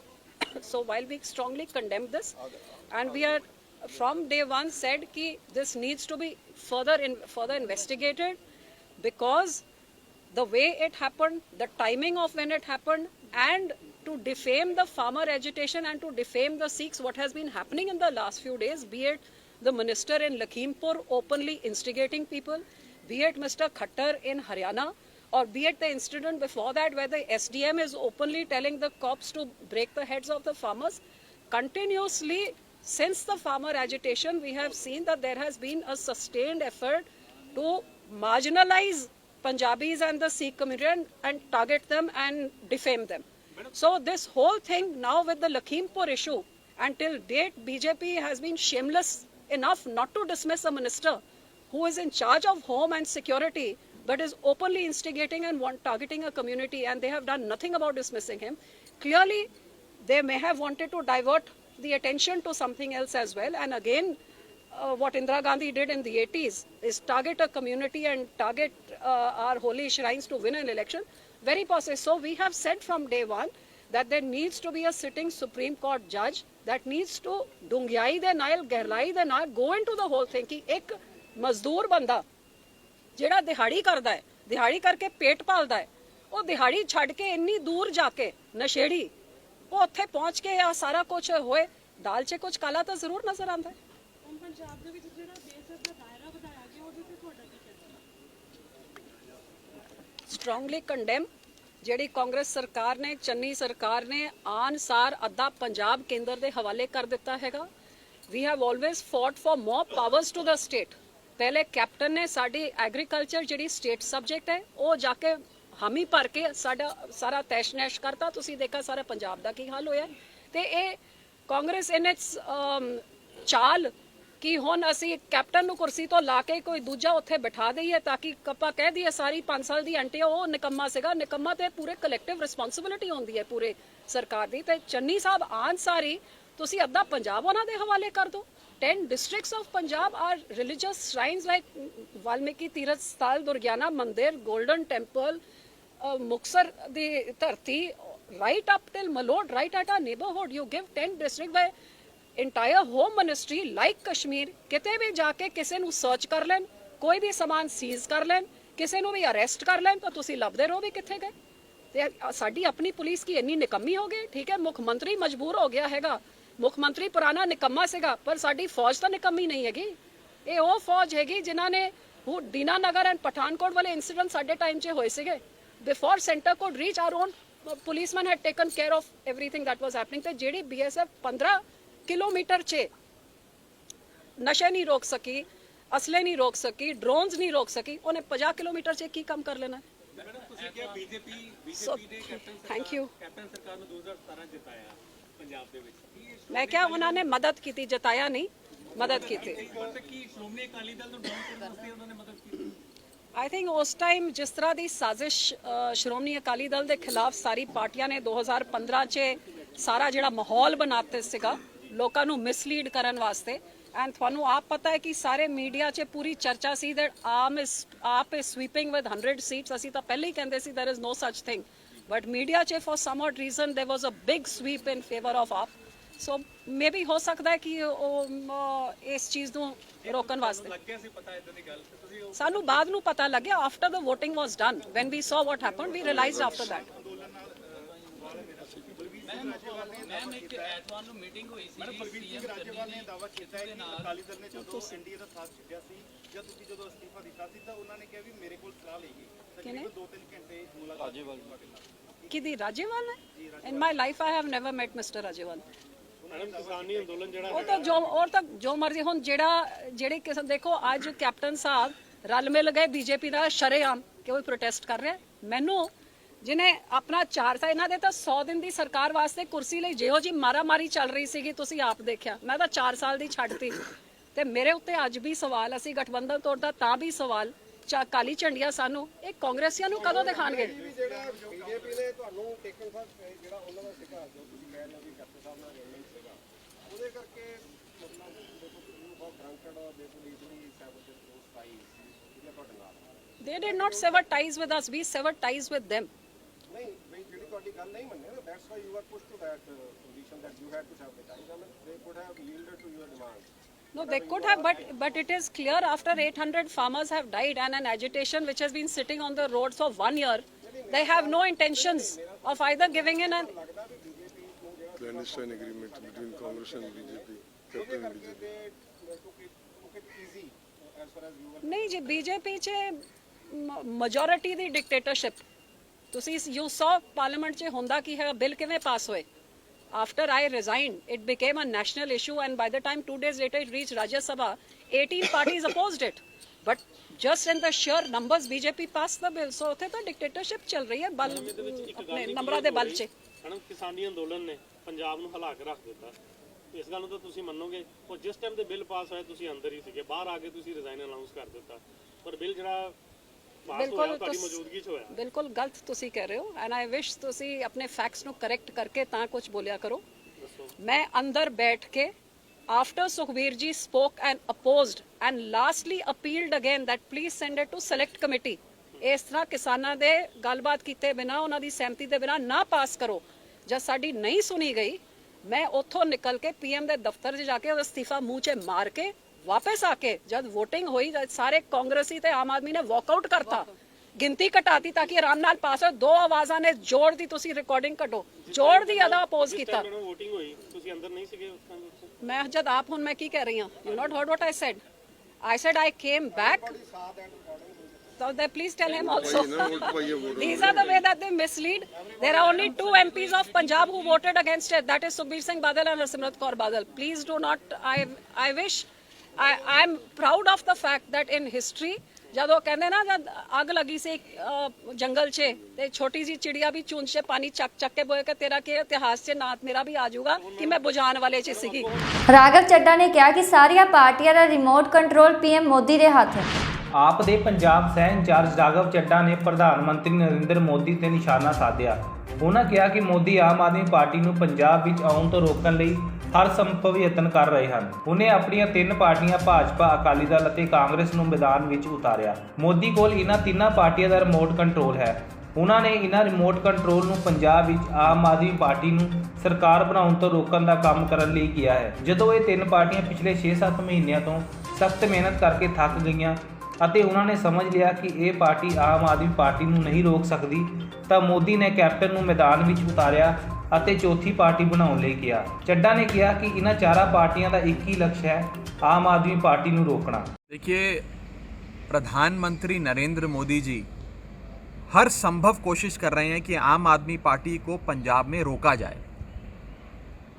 अभी उन्होंने अपनी 3 पार्टियां बीजेपी, अकाली दल और कांग्रेस को मैदान में उतारा था कि आने वाले 2022 के पंजाब चुनावों में ये तीनों पार्टियां मिलकर, इन तीनों पार्टियों का रिमोट कंट्रोल मोदी जी के पास है, उन्होंने रिमोट कंट्रोल से इन तीनों पार्टियों को मैदान में उतरकर आम आदमी पार्टी को पंजाब में सरकार बनाने से रोकने का काम करने को कहा। जब ये तीन पार्टियां बीते 5, 6, 7 महीने से मेहनत कर कर के थक गईं, अपने घुटने टेक दिए और समझ आ गया कि ये तीन पार्टियां अब आम आदमी पार्टी को रोक नहीं पाएंगी, तो मोदी जी ने अपने प्यारे, अपने चहेते कैप्टन अमरिंदर साहब को मैदान में उतारा कि आप एक चौथी पार्टी बनाओ और उस पार्टी को भी मैदान में उतारो आम आदमी पार्टी को रोकने के लिए। इन सारी पार्टियों का एक ही लक्ष्य है, इन चारों पार्टियों का एक ही लक्ष्य है कि आम आदमी पार्टी को रोकना है। और इन चारों पार्टियों का रिमोट कंट्रोल सीधा नरेंद्र मोदी जी के हाथों में है। बीजेपी का रिमोट कंट्रोल मोदी जी के हाथ में, अकाली दल का रिमोट कंट्रोल मोदी जी के हाथ में, कांग्रेस के तो सारा ही सब कुछ मोदी जी चलाते हैं, और अब कैप्टन अमरिंदर की जो चौथी पार्टी मैदान में उतरने को बेताब है, उसका रिमोट कंट्रोल भी नरेंद्र मोदी जी के पास है। इन चारों पार्टियों को भाजपा ने, प्रधानमंत्री नरेंद्र मोदी जी ने मैदान में उतारा है सिर्फ और सिर्फ आम आदमी पार्टी को रोकने के लिए। लेकिन ये चारों पार्टियां भी मिलकर पंजाब के लोगों का जो मूड है, जो उनकी इच्छा है, जो उन्होंने संकल्प लिया है इस बार एक खुशहाल पंजाब बनाने के लिए आम आदमी पार्टी को वोट देने का, उस संकल्प को, उनके उस भाव को, उनके इस मूड को बदल नहीं पाएंगे। आपको याद होगा कि 2017 में भी आम आदमी पार्टी को रोकने के लिए बीजेपी ने और अकाली दल ने अपने सारे वोट कांग्रेस को ट्रांसफर करे थे। और ये बात मैं नहीं कह रहा, नरेश गुजराल जैसे अकाली दल के बड़े नेता, भारतीय जनता पार्टी के सिटिंग मेंबर्स ऑफ पार्लियामेंट, सबने ये सार्वजनिक तौर पर कहा कि क्योंकि आम आदमी पार्टी इलेक्शन जीत रही थी, first pass the post system था, तो हमने अपना वोट कांग्रेस को ट्रांसफर करा दिया कि कुछ भी करके आम आदमी पार्टी और अरविंद केजरीवाल सरकार में ना आए, भले कांग्रेस आ जाए, कांग्रेस तो अपनी पार्टी है। और आज भी कुछ वैसा ही करने की कोशिश हो रही है। जब तीन पार्टियां नरेंद्र मोदी जी की मिलकर आम आदमी पार्टी को नहीं रोक पा रही, तो एक चौथी पार्टी। पंजाब पुलिस ने बारामूला तो पठानकोट पहुंचਣ ਤੇ ਏਕਤਾ ਰੈਲੀ ਦਾ ਕੀਤਾ ਨਿੱਘਾ ਸਵਾਗਤ। ਅੱਜ ਜਿੱਥੇ ਪੰਜਾਬ, ਜੰਮੂ ਕਸ਼ਮੀਰ ਸਮੇਤ ਦੇਸ਼ ਦੇ ਹੋਰਨਾਂ ਸੂਬਿਆਂ ਵਿੱਚ ਅੱਤਵਾਦੀ ਸਰਗਰਮੀਆਂ ਫੈਲ ਰਹੀਆਂ ਹਨ, ਉੱਥੇ ਹੀ ਜੰਮੂ ਕਸ਼ਮੀਰ ਪੁਲਿਸ ਨੇ ਦੇਸ਼ ਨੂੰ ਇੱਕ ਮਾਲਾ ਵਿੱਚ ਬੰਨ੍ਹਣ ਦੇ ਇਰਾਦੇ ਨਾਲ ਇੱਕ ਪਹਿਲ ਸ਼ੁਰੂ ਕੀਤੀ, ਜਿਸ ਕਾਰਨ ਜੰਮੂ ਕਸ਼ਮੀਰ ਪੁਲਿਸ ਵੱਲੋਂ 18 ਅਕਤੂਬਰ ਨੂੰ ਜੰਮੂ ਕਸ਼ਮੀਰ ਦੇ ਬਾਰਾਮੂਲਾ ਤੋਂ ਇੱਕ ਮੋਟਰਸਾਈਕਲ ਰੈਲੀ ਕੱਢੀ ਗਈ। ਜਦੋਂ ਇਹ ਰੈਲੀ ਪਠਾਨਕੋਟ ਪਹੁੰਚੀ ਤਾਂ ਇਸ ਰੈਲੀ ਦਾ ਪੰਜਾਬ ਪੁਲਿਸ ਵੱਲੋਂ ਨਿੱਘਾ ਸਵਾਗਤ ਕੀਤਾ ਗਿਆ। ਇਸ ਸੰਬੰਧੀ ਜਦੋਂ ਰੈਲੀ ਦਾ ਹਿੱਸਾ ਬਣੇ ਪੁਲਿਸ ਮੁਲਾਜ਼ਮਾਂ ਨਾਲ ਗੱਲ ਕੀਤੀ ਗਈ ਤਾਂ ਉਹਨਾਂ ਦੱਸਿਆ ਕਿ ਇਹ ਏਕਤਾ ਰੈਲੀ 18 ਅਕਤੂਬਰ ਨੂੰ ਬਾਰਾਮੂਲਾ ਤੋਂ ਸ਼ੁਰੂ ਹੋਈ ਸੀ, ਜੋ ਕਿ ਦੇਸ਼ ਦੇ ਵੱਖ-ਵੱਖ ਰਾਜਾਂ ਵਿੱਚੋਂ ਲੰਘਦੀ ਹੋਈ 31 ਅਕਤੂਬਰ ਨੂੰ ਗੁਜਰਾਤ ਪਹੁੰਚੇਗੀ ਅਤੇ 31 ਅਕਤੂਬਰ ਨੂੰ ਰਾਸ਼ਟਰੀ ਏਕਤਾ दिवस मना के देश ਨੂੰ भाईचारे का संदेश देगी। जी मैं ये बताना चाहूँगा, ये रैली जो है 18 तारीख को उड़ी बारामूला से शुरू हुई है। ये राष्ट्रीय एकता दिवस के सिलसिले में रैली हो रही है। तो काफ़ी सारे स्टेट्स और शहरों से होते हुए हम गुजरात पहुंच जाएंगे, जहां 31 को राष्ट्रीय एकता दिवस मनाया जाएगा। तो इस सिलसिले में पंजाब पुलिस ने हमारा यहाँ पे वेलकम किया, हम बहुत शुक्रगुजार हैं इनके। Thank you very much Punjab police for giving so warm welcome. Thank you. ਅੱਜ 20 ਤਰੀਕ ਨੂੰ ਮੋਟਰਸਾਈਕਲ ਰੈਲੀ ਜੋ ਕਿ ਰਾਸ਼ਟਰੀ ਏਕਤਾ ਦੇ ਸਬੰਧ ਦੇ ਵਿੱਚ ਡੀਐਸਪੀ JNK ਨੇ ਨਾਲ ਆਏ ਨੇ, ਆਪਣੀ ਟੀਮ ਨੂੰ ਨਾਲ ਲੈ ਕੇ ਆਏ ਆ। ਤੇ ਇਹ ਇੱਥੋਂ ਆਪਣੇ ਜੰਮੂ ਕਸ਼ਮੀਰ ਤੋਂ ਚੱਲ ਕੇ ਇਹਨਾਂ ਨੇ ਅੱਜ ਵਾਇਆ ਗੁਰਦਾਸਪੁਰ, ਬਟਾਲਾ ਔਰ ਅੰਮ੍ਰਿਤਸਰ ਜਾਣਾ। ਉਸ ਤੋਂ ਬਾਅਦ ਇਹਨਾਂ ਨੇ ਜਲੰਧਰ ਜਾਣਾ। ਉਸ ਤੋਂ ਬਾਅਦ ਇਹਨਾਂ ਦੀ ਜਿਹੜੀ ਇਹ ਰੈਲੀ ਹੈ, ਇਹਨਾਂ ਦਿੱਲੀ ਹੁੰਦੇ ਹੋਏ ਗੁਜਰਾਤ ਦੇ ਵਿੱਚ ਜਿਹੜੀ ਆ ਉਹ ਖਤਮ ਕਰਨੀ ਆ। ਇੱਕ ਰਾਸ਼ਟਰੀ ਏਕਤਾ ਦੇ ਵਾਸਤੇ ਇਹਨਾਂ ਨੇ ਬਹੁਤ ਵਧੀਆ ਇੱਕ ਮੈਸੇਜ ਦਿੱਤਾ ਹੈ। ਅੱਜ ਇਹਨਾਂ ਦਾ ਇੱਥੇ ਆਉਣ 'ਤੇ ਸਾਰੀ ਟੀਮ ਦਾ, ਸਾਡੇ CM ਸਾਹਿਬ ਦੇ ਹੁਕਮਾਂ ਦੇ, DGP ਸਰ ਪੰਜਾਬ ਅਤੇ ਆਪਣੇ SSP ਸਾਹਿਬ ਸੁਰਿੰਦਰ ਸਿੰਘ ਲਾਂਬਾ ਦੇ, ਇਹਨਾਂ ਦਾ ਇੱਥੇ ਸਵਾਗਤ ਕੀਤਾ ਗਿਆ। ਔਰ ਬਹੁਤ ਖੁਸ਼ੀ ਹੋਈ ਆ ਮੇਰੇ ਨਾਲ ਮੇਰੇ ਆਫੀਸਰ DSP ਸਾਹਿਬਾਨ, SHO ਸਾਹਿਬਾਨ ਜੀ ਨੇ, ਅਤੇ ਇਹਨਾਂ ਨੂੰ ਇੱਥੇ ਅਸੀਂ ਵੈਲਕਮ ਕਰਦੇ ਪੰਜਾਬ 'ਚ। Thank you very much. Jalandhar 'ਚ ਚੋਰਾਂ ਨੇ ਦਿੱਤਾ ਵੱਡੀ ਵਾਰਦਾਤ ਨੂੰ ਅੰਜਾਮ, ਘਟਨਾ ਹੋਈ CCTV 'ਚ ਕੈਦ। ਜਲੰਧਰ ਵੈਸਟ ਵਿੱਚ ਚੋਰੀਆਂ ਲਗਾਤਾਰ ਵੱਧ ਰਹੀਆਂ ਹਨ। ਅਜਿਹਾ ਹੀ ਇੱਕ ਮਾਮਲਾ ਗ੍ਰੀਨ ਐਵੀਨਿਊ ਦਾ ਸਾਹਮਣੇ ਆਇਆ, ਜਿੱਥੇ ਇੱਕ ਘਰ ਦੇ ਮੈਂਬਰ ਭੋਗਪੁਰ ਵਿਆਹ ਗਏ ਹੋਏ ਸਨ ਤਾਂ ਪਿੱਛੋਂ ਉਹਨਾਂ ਦੇ ਘਰ ਦੇ ਵਿੱਚ ਚੋਰਾਂ ਨੇ ਚੋਰੀ ਕੀਤੀ। ਘਟਨਾ ਉੱਥੇ ਲੱਗੇ ਸੀਸੀਟੀਵੀ ਕੈਮਰੇ ਵਿੱਚ ਕੈਦ ਹੋ ਗਈ। ਪੜੋਸੀਆਂ ਨੇ ਜਦੋਂ ਘਰ ਦੇ ਟੁੱਟੇ ਦਰਵਾਜ਼ੇ ਵੇਖੇ ਤਾਂ ਘਰ ਦੇ ਮਾਲਕਾਂ ਨੂੰ ਫੋਨ ਕਰਕੇ ਇਸ ਦੀ ਇਤਲਾਹ ਦਿੱਤੀ। ਉਹਨਾਂ ਨੇ ਆ ਕੇ ਦੇਖਿਆ ਤੇ ਘਰ ਵਿੱਚ ਚੋਰੀ ਹੋਈ ਸੀ ਅਤੇ ਘਰ ਦਾ ਸਾਰਾ ਸੋਨਾ ਗਾਇਬ ਸੀ, ਜਿਸ ਤੋਂ ਬਾਅਦ ਘਰ ਦੇ ਮਾਲਕ ਅਸ਼ਵੰਤ ਸਿੰਘ ਵੱਲੋਂ ਥਾਣਾ ਭਾਰਗੋ ਕੈਂਪ ਪੁਲਿਸ ਨੂੰ ਇਸ ਸੰਬੰਧੀ ਇਤਲਾਹ ਦਿੱਤੀ ਗਈ। ਮੌਕੇ ਤੇ ਪੁੱਜੇ ਏਐਸਆਈ ਵਿਜੇ ਕੁਮਾਰ ਨੇ ਕਿਹਾ ਕਿ ਉਹਨਾਂ ਵੱਲੋਂ ਇਸ ਮਾਮਲੇ ਦੀ ਜਾਂਚ ਪੜਤਾਲ ਕਰ ਦੋਸ਼ੀ ਨੂੰ ਜਲਦ ਹੀ ਗ੍ਰਿਫਤਾਰ ਕਰ ਲਿੱਤਾ ਜਾਵੇਗਾ। ਉੱਥੇ ਹੀ ਇਸ ਵਿੱਚ ਰਾਜਾ ਰਾਮਗੜੀਆਂ ਦਾ ਕਹਿਣਾ ਹੈ ਕਿ ਜਲੰਧਰ ਵੈਸਟ ਵਿੱਚ ਲਗਾਤਾਰ ਚੋਰੀਆਂ ਡਕੈਤੀਆਂ ਦੇ ਮਾਮਲੇ ਵੱਧ ਰਹੇ ਹਨ ਅਤੇ ਗ੍ਰੀਨ ਐਵੀਨਿਊ ਦੀ ਵੱਡੀ ਗਰਾਊਂਡ ਵਿੱਚ ਰਾਤ ਵੇਲੇ ਸ਼ਰਾਰਤੀ ਤੱਤ ਇੱਥੇ ਨਸ਼ਾ ਕਰਦੇ ਹਨ ਅਤੇ ਸ਼ਰਾਬਾਂ ਪੀਂਦੇ ਹਨ, ਪਰ ਪੁਲਿਸ ਇਹਨਾਂ ਤੇ ਕੋਈ ਵੀ ਕਾਰਵਾਈ ਨਹੀਂ ਕਰ ਰਹੀ। ਜੀ ਭਾਈ ਕੀ ਮਾਮਲਾ ਹੈ ਸਰ? ਸਰ ਸਾਡੇ ਗ੍ਰੀਨ ਐਵਨਿਊ ਵਿੱਚ ਚੋਰੀ ਹੋਈ ਆ 4 ਨੰਬਰ ਗਲੀ ਗ੍ਰੀਨ ਐਵਨਿਊ 'ਚ। ਕਿੰਨੇ ਦੀ ਚੋਰੀ ਹੋਈ? ਕਿਹੜਾ 7-8 ਲੱਖ ਦੀ ਚੋਰੀ ਹੋਈ ਆ। ਤੇ ਆਪ ਕਿੱਥੇ ਗਏ ਹੋ? ਉਹ ਸਰ ਉਹ ਭੋਗਪੁਰ ਵਿਆਹ ਤੇ ਗਏ ਸੀ। ਸਾਹਮਣੇ ਘਰ ਵਾਲਿਆਂ ਨੇ ਇਤਲਾਹ ਦਿੱਤੀ ਹੈ ਕਿ ਤੁਹਾਡੇ ਘਰ ਦੇ ਦਰਵਾਜ਼ੇ ਟੁੱਟੇ ਹੋਏ ਆ, ਤੁਸੀਂ ਆ ਕੇ ਦੇਖੋ। ਤੇ ਫਿਰ ਪਤਾ ਲੱਗਾ ਕਿ ਇਹਨਾਂ ਦੇ ਘਰ 7-8 ਲੱਖ ਦੀ ਚੋਰੀ ਹੋਈ ਹੈ। ਤੁਸੀਂ ਇਸ ਬਾਰੇ ਪੁਲਿਸ ਨੂੰ ਸੂਚਨਾ ਦਿੱਤੀ? ਹਾਂਜੀ, ਅਸੀਂ ਪੁਲਿਸ ਪ੍ਰਸ਼ਾਸਨ ਨੂੰ ਬੜੀ ਵਾਰੀ ਬੇਨਤੀ ਕੀਤੀ ਕਿ ਸਾਡੇ ਇਲਾਕੇ ਦੇ ਵਿੱਚ ਜ਼ਿਆਦਾ ਮਤਲਬ ਕਿ ਪ੍ਰਸ਼ਾਸਨ ਨੂੰ ਬੇਨਤੀ ਕੀਤੀ ਕਿ ਸਾਡੇ ਏਰੀਆ ਦਾ ਧਿਆਨ ਰੱਖਿਆ ਜਾਵੇ। ਉਹਨਾਂ ਨੇ ਕੋਈ ਧਿਆਨ ਨਹੀਂ ਰੱਖਦੇ। ਤੇ ਸਾਡੇ ਮਹੱਲੇ ਦੇ ਵਿੱਚ ਇੱਕ ਵਾਰੀ 7 ਨੰਬਰ ਗਲੀ 'ਚ ਅੱਜ ਤੋਂ 20 ਦਿਨ ਪਹਿਲਾਂ ਵੀ ਚੋਰੀ ਹੋਈ ਆ, ਉਹਨਾਂ ਨੇ ਕੋਈ ਧਿਆਨ ਨਹੀਂ ਦਿੱਤਾ। ਤੇ ਇੱਦਾਂ ਦੀਆਂ ਚੋਰੀਆਂ ਹੁੰਦੀਆਂ ਰਹਿੰਦੀਆਂ ਆ। ਸਾਡੇ ਲਾਗੇ ਗਰਾਊਂਡ ਆ ਜਿਹੜਾ ਉੱਥੇ ਮੁੰਡੇ ਬਹਿ ਕੇ ਨਸ਼ਾ ਕਰਦੇ ਨੇ ਤੇ ਇੱਦਾਂ ਦੀ ਚੀਜ਼ਾਂ ਨੂੰ ਅੰਜਾਮ ਦਿੰਦੇ। ਜਦੋਂ ਇਹ ਨਸ਼ੇ ਵਾਲੀ ਗੱਲ ਕਰ ਰਹੇ ਇਸ ਬਾਰੇ ਤੁਸੀਂ ਕਦੇ ਉੱਚ ਅਧਿਕਾਰੀਆਂ ਨਾਲ ਜਾਂ ਪੁਲਿਸ ਗੱਲ ਕੀਤੀ? ਅਸੀਂ ਪੁਲਿਸ ਕੋਈ ਸੁਸਾਇਟੀ ਵੱਲੋਂ ਇਕੱਠੇ ਹੋ ਕੇ ਸਾਰਿਆਂ ਨੇ? ਸਾਡੀ ਮਹੱਲੇ ਦੀ ਸੁਸਾਇਟੀ ਹੈ ਗ੍ਰੀਨ ਐਵਨਿਊ, ਉਹਨਾਂ ਨੇ ਲਿਖਤੀ ਤੌਰ ਤੇ ਇੱਕ ਵਾਰੀ ਪੁਲਿਸ ਪ੍ਰਸ਼ਾਸਨ ਨੂੰ ਦਿੱਤਾ ਸੀ, ਪਰ ਉਹਨਾਂ ਨੇ ਕੋਈ ਵੀ ਉਹਦੇ ਉੱਤੇ ਗੌਰ ਨਹੀਂ ਫਰਮਾਇਆ। ਹਾਲੇ ਵੀ ਉੱਤੇ ਗਰਾਊਂਡ 'ਚ ਨਸ਼ਾ ਵਗੈਰਾ ਚੱਲਦਾ ਕਰਦੇ? ਸ਼ਰਾਬ ਸ਼ੁਰੂ ਚੱਲਦੀ ਆ ਉੱਥੇ ਬਹਿ ਕੇ ਮੁੰਡੇ ਰਾਤ ਨੂੰ ਸ਼ਰਾਬਾਂ ਪੀਂਦੇ। ਕੀ ਨਾਮ ਬੋਲ ਦਿਓ ਆਪਣਾ? ਮੇਰਾ ਨਾਮ ਰਾਜਾ ਰਾਮ। ਕਿਹੜਾ ਏਰੀਆ ਪੈਂਦਾ ਜੀ? ਮੇਰਾ ਗ੍ਰੀਨ ਐਵਨਿਊ ਜੀ। ਠੀਕ ਹੈ ਜੀ ਭਾਈ ਕੀ ਨਾਮ ਆਪਣਾ, ਕਿਹੜਾ ਏਰੀਆ? ਭਾਜੀ ਮੇਰਾ ਨਾਮ ਅਸ਼ਵੰਤ ਸਿੰਘ ਹੈ। ਕਿਹੜਾ ਜਗ੍ਹਾ ਤੋਂ? ਮੈਂ ਗ੍ਰੀਨ ਐਵਨਿਊ ਗੀਤਾ ਕਲੋਨੀ ਦੇ ਕੋਲ ਨਾਲ ਕਾਲਾ ਸਿੰਘੀਆ ਰੋਡ ਤੇ। ਸਰ ਕੀ ਹੋਇਆ ਤੁਹਾਡੇ ਘਰ ਜੋ? ਭਾਜੀ 4-5 ਦਿਨਾਂ ਤੋਂ ਵਿਆਹ ਤੇ ਬਿਜ਼ੀ ਸੀਗੇ, ਭੋਗਪੁਰ ਗਏ ਹੋਏ ਸੀਗੇ ਤੇ ਅੱਜ ਸਵੇਰੇ ਸਾਨੂੰ ਫੋਨ ਆਇਆ ਤੇ ਨਾਲ ਗੁਆਂਢੀਆਂ ਦਾ, ਉਹ ਕਹਿੰਦੇ ਤੁਹਾਡੇ ਤਾਲੇ ਖੁੱਲੇ ਹੋਏ ਆ, ਦਰਵਾਜ਼ੇ ਟੁੱਟੇ ਹੋਏ ਆ ਤੇ ਚੋਰੀ ਹੋਈ ਤੁਹਾਡੇ। ਬਸ ਅਸੀਂ ਹੁਣੀ ਆ ਕੇ ਦੇਖਿਆ ਤੇ ਸਾਡਾ ਸਮਾਨ ਸਾਰਾ ਚੋਰੀ ਹੋ ਗਿਆ। ਕਿੰਨਾ ਕੁ ਨੁਕਸਾਨ ਹੈ ਤੁਹਾਡਾ? ਕੀ ਸਮਾਨ ਚੋਰੀ ਗਿਆ? ਨੁਕਸਾਨ ਭਾਜੀ ਮੇਨ ਦਾ ਸੋਨਾ ਹੀ ਸੀਗਾ, ਸਾਡਾ ਸੋਨਾ ਗਿਆ ਭਾਜੀ। ਕਿੰਨਾ ਸੋਨਾ ਹੈ ਭਾਜੀ? 6-7 ਤੋਲੇ ਹੋਣਾ ਭਾਜੀ। ਤੇ ਉਹ ਵੀ ਘਰ ਦਾ ਜਿਹੜਾ ਬਣਿਆ ਹੁੰਦਾ। ਸੀਸੀਟੀਵੀ ਕੈਮਰਾ ਭਾਈ ਹੈ ਘਰੇ?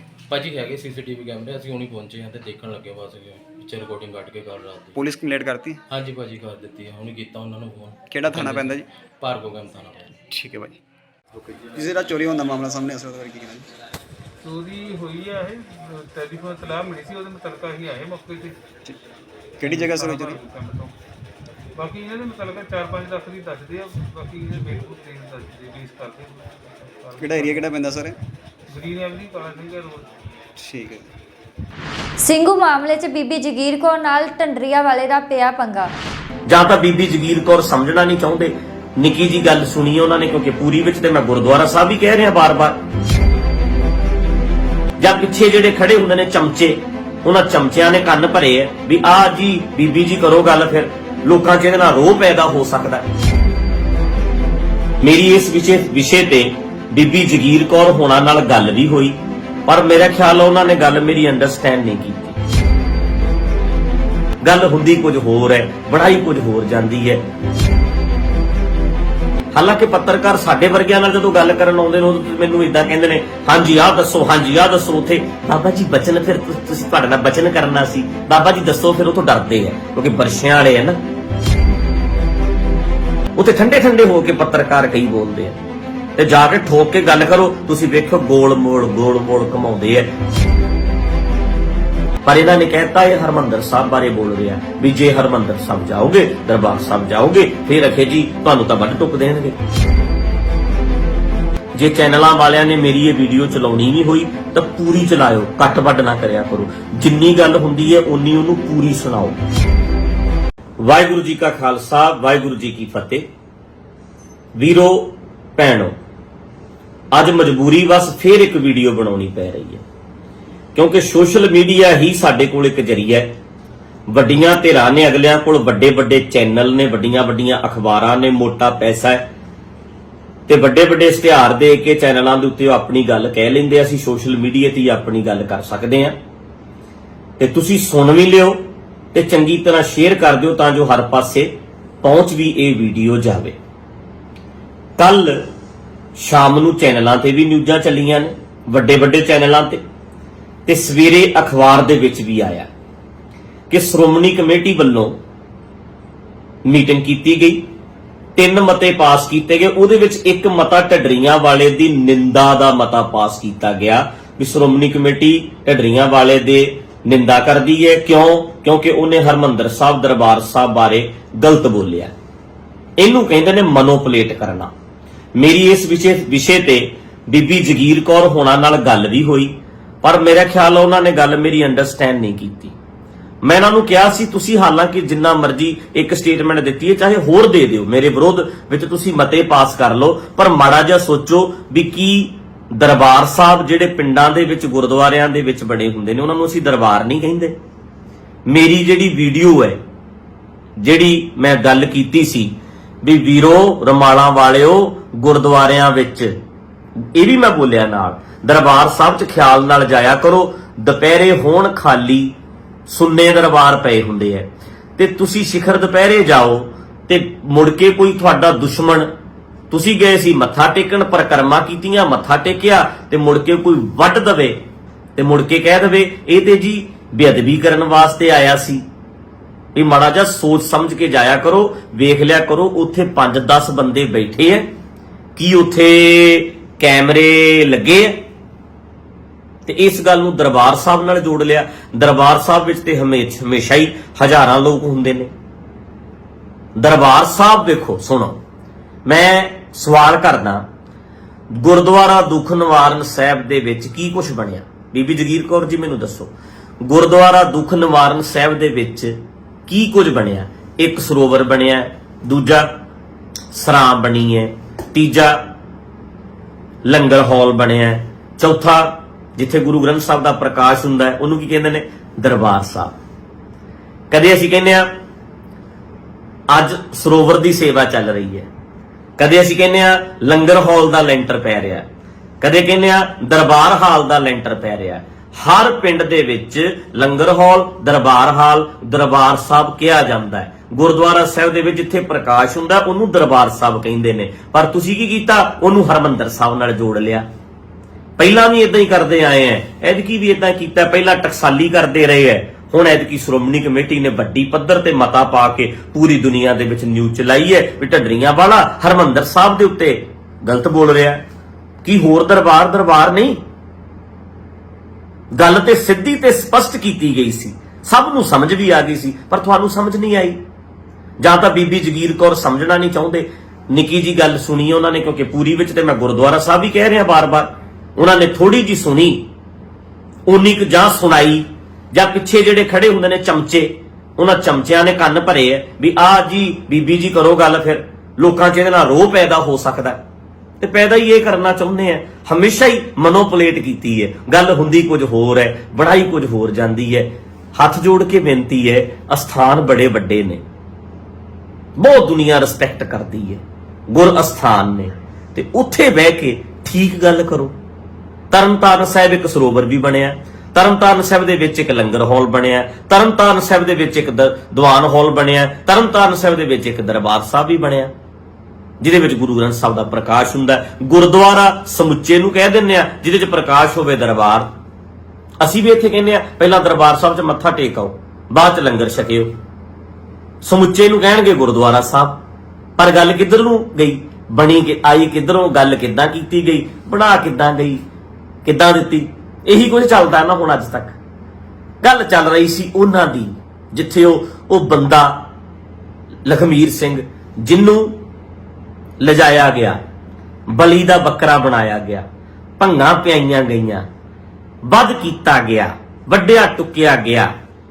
ਹੁਣ ਤੇ ਸਪਸ਼ਟ ਹੋ ਗਿਆ, ਉਹ ਜਿਹੜੇ ਨਿਹੰਗ ਸਿੰਘ ਦੀ ਸਟੇਟਮੈਂਟ ਅਮਨ ਸਿੰਘ ਦੀ ਆ ਰਹੀ ਹੈ, ਉਹਨੇ ਖੁੱਲ ਕੇ ਕੋਈ ਚੱਜ ਤਰ੍ਹਾਂ ਗੱਲ ਨਹੀਂ ਕੀਤੀ। ਗੱਲ ਤੁਸੀਂ ਕਰੋ ਪੱਤਰਕਾਰ ਜਾ ਕੇ, ਹਾਲਾਂਕਿ ਪੱਤਰਕਾਰ ਸਾਡੇ ਵਰਗਿਆਂ ਨਾਲ ਜਦੋਂ ਗੱਲ ਕਰਨ ਆਉਂਦੇ ਨੇ ਉਦੋਂ ਤੁਸੀਂ ਮੈਨੂੰ ਇਦਾਂ ਕਹਿੰਦੇ ਨੇ, ਹਾਂਜੀ ਆਹ ਦੱਸੋ, ਹਾਂਜੀ ਆਹ ਦੱਸੋ। ਉੱਥੇ ਬਾਬਾ ਜੀ ਬਚਨ, ਫਿਰ ਤੁਸੀਂ ਤੁਹਾਡੇ ਨਾਲ ਬਚਨ ਕਰਨਾ ਸੀ, ਬਾਬਾ ਜੀ ਦੱਸੋ, ਫਿਰ ਉਥੋਂ ਡਰਦੇ ਆ ਕਿਉਂਕਿ ਵਰਸ਼ਿਆਂ ਵਾਲੇ ਆ ਨਾ, ਐ ਖੜੇ ਆ, ਪਤਾ ਨਹੀਂ ਕੀ ਕਰ ਦੇਣਗੇ, ਡਰ ਲੱਗਦਾ ਉਹਨਾਂ ਤੋਂ। ਪਰ ਮੇਰੇ ਸਾਹਮਣੇ ਤਾਂ ਬਹੁਤ ਬੋਲਦੇ ਹੁੰਦੇ ਆ, ਉੱਥੇ ਠੰਡੇ ਠੰਡੇ ਹੋ ਕੇ ਪੱਤਰਕਾਰ ਕਈ ਬੋਲਦੇ ਆ, ਤੇ ਜਾ ਕੇ ਠੋਕ ਕੇ ਗੱਲ ਕਰੋ। ਤੁਸੀਂ ਵੇਖਿਓ ਗੋਲ ਮੋੜ ਘਮਾਉਂਦੇ ਆ, ਕੋਈ ਠੋਸ ਜਵਾਬ ਨਹੀਂ ਦਿੰਦੇ। ਚੰਗਾ ਲੱਗਾ ਪੰਜਾਬ ਦੇ ਡਿਪਟੀ ਸੀਐਮ ਰੰਧਾਵੇ ਹੋਣਾ ਨੇ ਇਹ ਗੱਲ ਕਹੀ ਹੈ ਕਿ ਇਹ ਡੂੰਗੀ ਸਾਜ਼ਿਸ਼ ਹੈ, ਇਹਦੀ ਜਾਂਚ ਹੋਣੀ ਚਾਹੀਦੀ ਹੈ।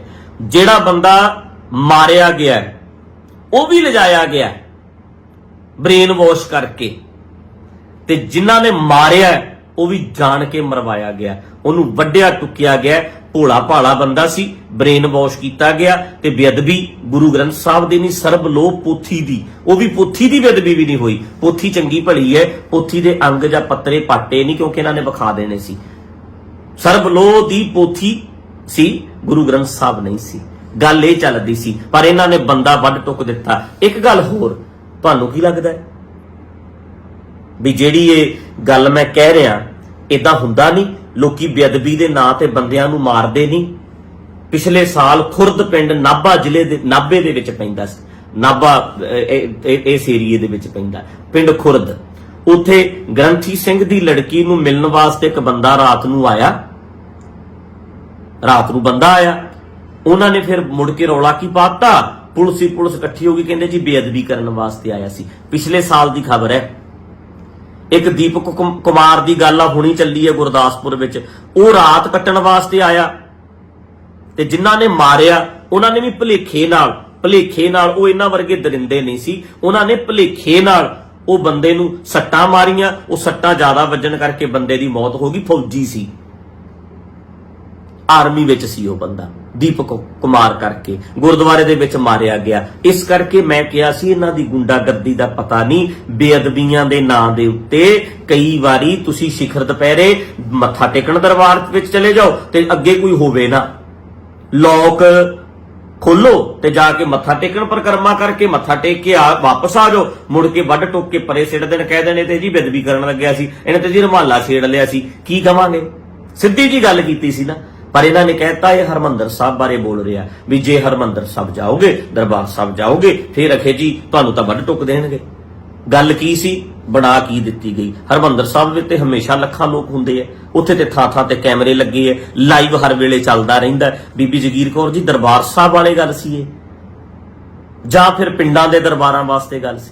ਸੋ ਮੇਰੀ ਇਹ ਬੇਨਤੀ ਹੈ, ਜੇ ਚੈਨਲਾਂ ਵਾਲਿਆਂ ਨੇ ਮੇਰੀ ਇਹ ਵੀਡੀਓ ਚਲਾਉਣੀ ਵੀ ਹੋਈ ਤਾਂ ਪੂਰੀ ਚਲਾਇਓ, ਕੱਟ ਵੱਢ ਨਾ ਕਰਿਆ ਕਰੋ। ਜਿੰਨੀ ਗੱਲ ਹੁੰਦੀ ਹੈ ਓਨੀ ਉਹਨੂੰ ਪੂਰੀ ਸੁਣਾਓ। ਜਦੋਂ ਪੂਰੀ ਸੁਣਾਉਂਦੇ ਆ ਫਿਰ ਗੱਲ ਕਲੀਅਰ ਹੁੰਦੀ ਹੈ। ਆਪਣੇ ਕੋਲੋਂ ਵੱਢ ਟੁੱਕ ਕਰਕੇ ਗੱਲ ਨਾ ਸੁਣਾਇਆ ਕਰੋ। ਬਥੇਰਾ ਪਿੱਟ ਸਿਆਪਾ ਪਾਇਆ, ਰੌਲਾ ਪਾਇਆ, ਪਰ ਸੀਬੀਆਈ ਜਾਂਚ ਕਰੇ ਕਿਵੇਂ ਉਸ ਬੰਦੇ ਦਾ ਬ੍ਰੇਨ ਵਾਸ਼ ਕਰਕੇ ਇਹ ਸਾਰਾ ਕਾਰਾ ਕਰਵਾਇਆ ਤੇ ਉਹਦੀਆਂ ਲੱਤਾਂ ਬਾਹਾਂ ਵੱਢ ਕੇ ਐਦਾਂ ਟੰਗ ਦਿੱਤਾ ਗਿਆ। ਪੂਰੀ ਦੁਨੀਆ ਦੇ ਵਿੱਚ ਕਿਸਾਨ ਮੋਰਚੇ ਨੂੰ ਬਦਨਾਮ ਕਰਨ ਦੀ ਸਾਜ਼ਿਸ਼ ਰਚੀ ਗਈ। ਕਿਸਾਨ ਮੋਰਚੇ ਨੂੰ ਬਦਨਾਮ ਕਰਨ ਲਈ ਹੋਇਆ ਸਾਰਾ ਕੁਝ। ਇਹ ਵੱਡੇ ਬੰਦਿਆਂ ਨੇ ਕਰਵਾਇਆ। ਮਰਨ ਵਾਲਾ ਵੀ ਤਿਆਰ ਕੀਤਾ ਗਿਆ ਤੇ ਮਾਰਨ ਵਾਲੇ ਵੀ ਤਿਆਰ ਕੀਤੇ ਗਏ, ਰਕਮਾਂ ਦੇ ਕੇ, ਸਰੋਪੇ ਪਾ ਕੇ। ਹੁਣ ਇਹਨਾਂ ਗੱਲਾਂ ਦੇ ਸਬੂਤ ਵੀ ਸਾਹਮਣੇ ਆ ਰਹੇ ਐ। ਸੀਬੀਆਈ ਜਾਂਚ ਕਰੇ ਉਹ ਬੰਦਾ ਭੋਲਾ ਭਾਲਾ ਜਿਹਨੂੰ ਤਿਆਰ ਕੀਤਾ ਗਿਆ, ਲਾਲਚ ਦਿੱਤਾ ਗਿਆ ਤੇ ਬੇਅਦਬੀ ਵੀ ਪੋਥੀ ਹੱਥ 'ਚ ਫੜਾਈ। ਸਿਰਫ ਸਰਬਲੋਹ ਦੀ ਪੋਥੀ, ਗੁਰੂ ਗ੍ਰੰਥ ਸਾਹਿਬ ਦੀ ਬੇਅਦਬੀ ਨਹੀਂ ਹੋਈ। ਕਦੋਂ ਮੰਨਣਾ ਹੈ? ਗਾਲਾਂ ਬਥੇਰੀਆਂ ਕੱਢ ਲਈਆਂ, ਹੋਰ ਕੱਢ ਲਓ, ਪਰ ਸੱਚ ਤੇ ਯਾਰ ਸੱਚ ਰਹਿਣਾ, ਸੱਚ ਤੇ ਸੱਚ ਰਹੇਗਾ। ਤਾਂ ਕਰਕੇ ਮੇਰੀ ਇਹ ਬੇਨਤੀ ਹੈ ਵੀ ਥੋੜਾ ਜਿਹਾ ਖਿਆਲ ਕਰੋ, ਜੈਨੂਅਨ ਹੋਵੋ ਵੀਰੋ। ਗੱਲਾਂ ਕਰਦੇ ਅਸੀਂ ਆ ਗਾਤਰੇ ਪਾਏ ਐ, ਕਿਰਪਾਨਾਂ ਪਾਈਆਂ, ਅਸੀਂ ਪੱਗਾਂ ਬੰਨੀਆਂ, ਅਸੀਂ ਦਾੜੀਆਂ ਰੱਖੀਆਂ, ਅਸੀਂ ਤੇ ਸੱਚ ਤੇ ਪਹਿਰਾ ਦਿਓ ਫਿਰ ਯਾਰ। ਕਿ ਬਸ ਫਿਰ ਇੱਕ ਬਣਾ ਹੀ ਲਿਆ ਫੈਸਲਾ ਵੀ ਅਸੀਂ ਵਿਰੋਧੀ ਚੱਲਣਾ, ਉਲਟੀ ਚੱਲਣਾ, ਸਪੋਰਟ ਹੀ ਕਰਨੀ। ਨਿਹੰਗ ਸਿੰਘ ਬਸ ਸਹੀ ਹੈ, ਮਤਲਬ ਜਿਹੜੀ ਗੱਲ ਗਲਤ ਹੈ ਉੱਥੇ ਤੇ ਗਲਤ ਹੈ, ਉੱਥੇ ਤਾਂ ਕਹਿ ਦੋ ਯਾਰ। ਜੇ ਸਾਰੇ ਨਿਹੰਗ, ਉਹ ਤਾਂ ਸਾਰੇ ਨਿਹੰਗ ਨਹੀਂ, ਇਹ ਬੰਦੇ ਤਾਂ ਗਲਤ ਕੀਤਾ ਹੈ ਕਿ ਨਹੀਂ ਕੀਤਾ, ਵੱਢ ਟੁੱਕ ਕੇ ਕੀਤਾ। ਤੁਹਾਡੀ ਯਾਰੀ ਨਿਹੰਗਾਂ ਨਾਲ ਹੋ ਸਕਦੀ ਹੈ, ਪਿਆਰ ਹੋ ਸਕਦਾ ਨਿਹੰਗਾਂ ਨਾਲ, ਪਰ ਜਿਹੜੇ ਬੰਦਿਆਂ ਨੇ ਗਲਤ ਕੀਤਾ ਉੱਥੇ ਤੇ ਠੋਕ ਕੇ ਕਹਿ ਦਿਓ। ਇਹਦੇ ਨਾਲ ਸਟੇਟ ਦੇ ਹੱਕ ਵਿੱਚ ਭੁਗਤ ਗਏ ਨਹੀਂ, ਇੱਕ ਗਰੀਬ ਦੇ ਹੱਕ ਵਿੱਚ ਭੁਗਤ ਗਏ।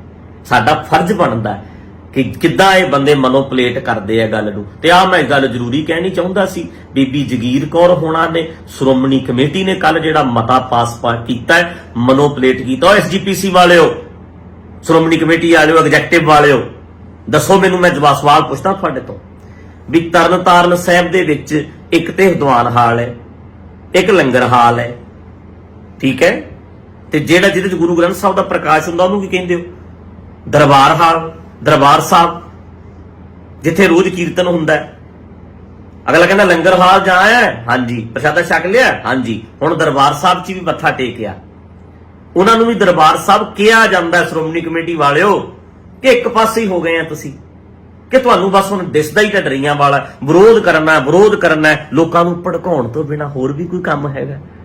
ਨਾਲੇ ਸੱਚ ਦੱਸੋ ਯਾਰ, ਦਾੜੀਆਂ ਰੱਖੀਆਂ, ਪੱਗਾਂ ਬੰਨੀਆਂ, ਗਾਤਰੇ ਪਾਏ ਆ, ਗੁਰੂ ਕੀਆਂ ਫੌਜਾਂ ਤੁਸੀਂ ਤਾਂ ਸੱਚ ਬੋਲਿਆ ਕਰੋ। ਤੁਹਾਨੂੰ ਪਤਾ ਨਹੀਂ ਲੱਗਦਾ? ਵੀਡੀਓ ਪੂਰੀ ਸੁਣੋ ਵੀ ਹਰਮੰਦਰ ਸਾਹਿਬ ਵਾਸਤੇ ਢੱਡਰੀਆਂ ਵਾਲਾ ਬੋਲ ਰਿਹਾ ਕਿ ਪਿੰਡਾਂ ਦੇ ਦਰਬਾਰਾਂ ਵਾਸਤੇ ਕਹਿ ਰਿਹਾ। ਜਿੱਥੇ ਕੈਮਰੇ ਲੱਗੇ ਹੋਣ ਉੱਥੇ ਜਾਇਆ ਕਰੋ, ਜਿੱਥੇ ਕੈਮਰੇ ਲੱਗੇ ਹੋਣ, ਜਿੱਥੇ 5-10 ਬੰਦੇ ਬੈਠੇ ਹੋਣ। ਇਹ ਹਰਮੰਦਰ ਸਾਹਿਬ ਵਾਸਤੇ ਗੱਲ ਤਾਂ ਨਹੀਂ ਬੋਲੀ, ਪਰ ਤੁਸੀਂ ਬਣਾ ਲਿਆ। ਏਦਾਂ ਹੀ ਬਣਾਇਆ ਪਹਿਲਾਂ ਵੀ ਤੁਸੀਂ ਏਦਾਂ ਹੀ ਗੱਲ ਕੁਝ ਹੋਰ ਕਹੀ ਹੁੰਦੀ ਹੈ ਤੋੜ ਮਰੋੜ ਕੇ, ਕਿਉਂਕਿ ਜਿਹਦਾ ਤੁਸੀਂ ਵਿਰੋਧ ਕਰਨਾ ਹੈ ਉਹਦੀ ਹਰ ਗੱਲ ਗਲਤ ਪੇਸ਼ ਕਰਦੇ ਹੋ, ਤੇ ਜਿਹਦੇ ਤੁਸੀਂ ਹੱਕ 'ਚ ਭੁਗਤਣਾ ਹੁੰਦਾ ਉਹਦੀਆਂ ਸਾਰੀਆਂ ਗਲਤੀਆਂ ਵੀ ਤੁਸੀਂ ਠੀਕ ਰੱਖਦੇ ਹੋ ਅੱਗੇ, ਆਪਣਿਆਂ ਦੀਆਂ ਕਸ਼ 'ਚ ਤੇ ਬਗਾਨਿਆਂ ਦੀਆਂ ਹੱਥ 'ਚ ਰੱਖਦੇ ਹੋ। ਇਹ ਸਾਡਾ ਪੰਥ ਦੇ ਜਿਹੜੇ ਵੱਡੇ ਨੁਮਾਇੰਦੇ ਨੇ ਨਾ, ਠੇਕੇਦਾਰ, ਇਹੀ ਕੁਛ ਕਰਦੇ ਨੇ। ਸੋ ਮੇਰੇ ਉਹ ਠੇਕੇਦਾਰੋ, ਥੋੜਾ ਤਰਸ ਕਰ ਲਿਆ ਕਰੋ, ਜੈਨੂਅਨ ਹੋਵੋ। ਲੋਕਾਂ ਦਾ ਭਰੋਸਾ ਉੱਠ ਜਾਣਾ, ਤੁਹਾਡੇ ਤੋਂ ਵਿਸ਼ਵਾਸ ਉੱਠ ਜਾਣਾ। ਜਿਹੜੇ ਬੰਦੇ ਵੀ ਵੀਡੀਓ ਮੇਰੀ ਸੁਣੀ ਹੋਣੀ ਹੈ, ਸਭ ਨੂੰ ਸਮਝ ਆ ਗਈ ਵੀ ਪਿੰਡਾਂ ਦੇ ਦਰਬਾਰਾਂ ਦੀ ਗੱਲ ਕੀਤੀ ਹੈ। ਜਦੋਂ ਕੱਲ ਸ਼੍ਰੋਮਣੀ ਕਮੇਟੀ ਦਾ ਮਤਾ ਆਇਆ ਹੋਣਾ, ਕਹਿੰਦੇ ਹੁਣ ਕਿ ਯਾਰ ਕਿੱਡੇ ਝੂਠੇ ਆ। ਤੁਹਾਡੇ ਤੋਂ ਭਰੋਸਾ ਉੱਠ ਜਾਣਾ ਲੋਕਾਂ ਦਾ। ਭਰੋਸਾ ਤੇ ਪਹਿਲਾਂ ਵੀ ਬਹੁਤ ਉੱਠ ਚੁੱਕਿਆ, ਵਿਸ਼ਵਾਸ ਉੱਠ ਚੁੱਕਿਆ। ਨਾ ਮਾਣ ਕਰਿਆ ਕਰੋ। ਲੱਖਾਂ ਲੋਕ ਅੰਮ੍ਰਿਤਸਰ ਸਾਹਿਬ ਦਰਬਾਰ ਸਾਹਿਬ ਆ ਰਹੇ ਨੇ, ਉਹ ਤੁਹਾਨੂੰ ਮਿਲ ਨਹੀਂ ਆ ਰਹੇ, ਉਹ ਗੁਰੂ ਰਾਮਦਾਸ ਕਰਕੇ ਆ ਰਹੇ ਨੇ। ਆਕੜ ਨਾ ਕਰੋ ਕਿ ਆਨੰਦਪੁਰ ਸਾਹਿਬ ਤੇ ਲੱਖਾਂ ਲੋਕੀ ਆ ਰਹੇ ਨੇ, ਮੱਥਾ ਟੇਕ ਰਹੇ ਨੇ, ਉਹ ਜਥੇਦਾਰਾਂ ਕਰਕੇ ਜਾਂ ਸ਼੍ਰੋਮਣੀ ਕਮੇਟੀ ਦੇ ਬੰਦਿਆਂ ਨੂੰ ਮਿਲ ਨਹੀਂ ਆ ਰਹੇ। ਉਹ ਬੰਦੇ ਗੁਰੂ ਗੋਬਿੰਦ ਸਿੰਘ ਪਾਤਸ਼ਾਹ ਕਰਕੇ ਆ ਰਹੇ ਹੈ। ਐਵੇਂ ਨਾ ਆਕਣਾ ਕਰੋ, ਮਾਣ ਕਰਿਆ ਕਰੋ। ਜਿਹੜੇ ਕਹਿਣ ਤੁਹਾਨੂੰ ਲੱਭਣ ਕਿ ਅਸੀਂ ਜੀ ਜਥੇਦਾਰ ਸਾਹਿਬ ਨੂੰ ਮਿਲਣਾ ਹੈ, ਹਾਂ ਇਹ ਤੁਹਾਡਾ ਬੰਦਾ ਹੈ, ਇਹ ਤੇ ਸਾਰੇ ਪਾਤਸ਼ਾਹ ਕਰਕੇ ਆਉਂਦੇ ਹੈ, ਗੁਰੂ ਕਰਕੇ ਆਉਂਦੇ ਹੈ। ਐਵੇਂ ਆਕੜ ਦੇ ਵਿੱਚ, ਫੂਕ ਵਿੱਚ ਨਾ ਤੁਰੇ ਫਿਰੋ। ਸਮਾਂ ਬਦਲ ਗਿਆ, ਸੱਚ ਤੇ ਖੜੋ। ਐਵੇਂ ਹੀ ਨਾ ਗੋਲ ਮੋਲ ਘੁਮਾਈ ਜਾਇਆ ਕਰੋ। ਗੱਲ ਕੁਝ ਹੋਰ ਹੁੰਦੀ ਹੈ, ਬਣਾ ਕੁਝ ਹੋਰ ਦਿੰਦੇ ਆ। ਵਾਹਿਗੁਰੂ ਜੀ ਕਾ ਖਾਲਸਾ, ਵਾਹਿਗੁਰੂ ਜੀ ਕੀ ਫਤਿਹ। ਫੁੱਟਬਾਲ ਚੈਂਪੀਅਨ ਲੀਗ 'ਚ ਬੇਰਨ ਨੇ ਸੇਨ ਦੇ 2 ਗੋਲਾਂ ਨਾਲ ਬੇਨਫੀਕਾ ਨੂੰ ਹਰਾਇਆ।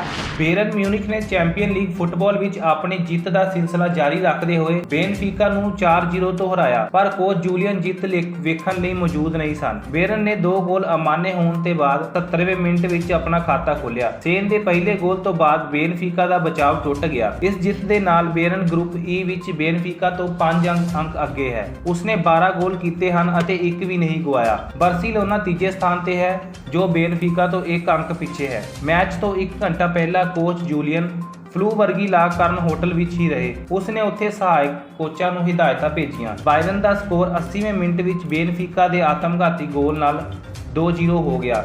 ਇਸ ਦੇ 2 ਮਿੰਟ ਬਾਅਦ ਸੇਨ ਦੇ ਪਾਸ ਤੋਂ ਰੋਬਰਟੋ ਨੇ ਗੋਲ ਕੀਤਾ। ਸੇਨ ਨੇ ਦੂਜਾ ਗੋਲ 85ਵੇਂ ਮਿੰਟ ਵਿੱਚ ਦਿੱਤਾ। ਕਪੂਰਥਲਾ ਦੇ ਐਸਐਸਪੀ ਹਰਕਮਲਪ੍ਰੀਤ ਸਿੰਘ ਅਤੇ ਹੋਰ ਪੁਲਿਸ ਕਰਮਚਾਰੀਆਂ ਨੇ ਪੁਲਿਸ ਯਾਦਗਾਰੀ ਦਿਵਸ ਦੇ ਮੌਕੇ ਤੇ ਸ਼ਹੀਦਾਂ ਨੂੰ ਭੇਟ ਕੀਤੀ ਸ਼ਰਧਾਂਜਲੀ।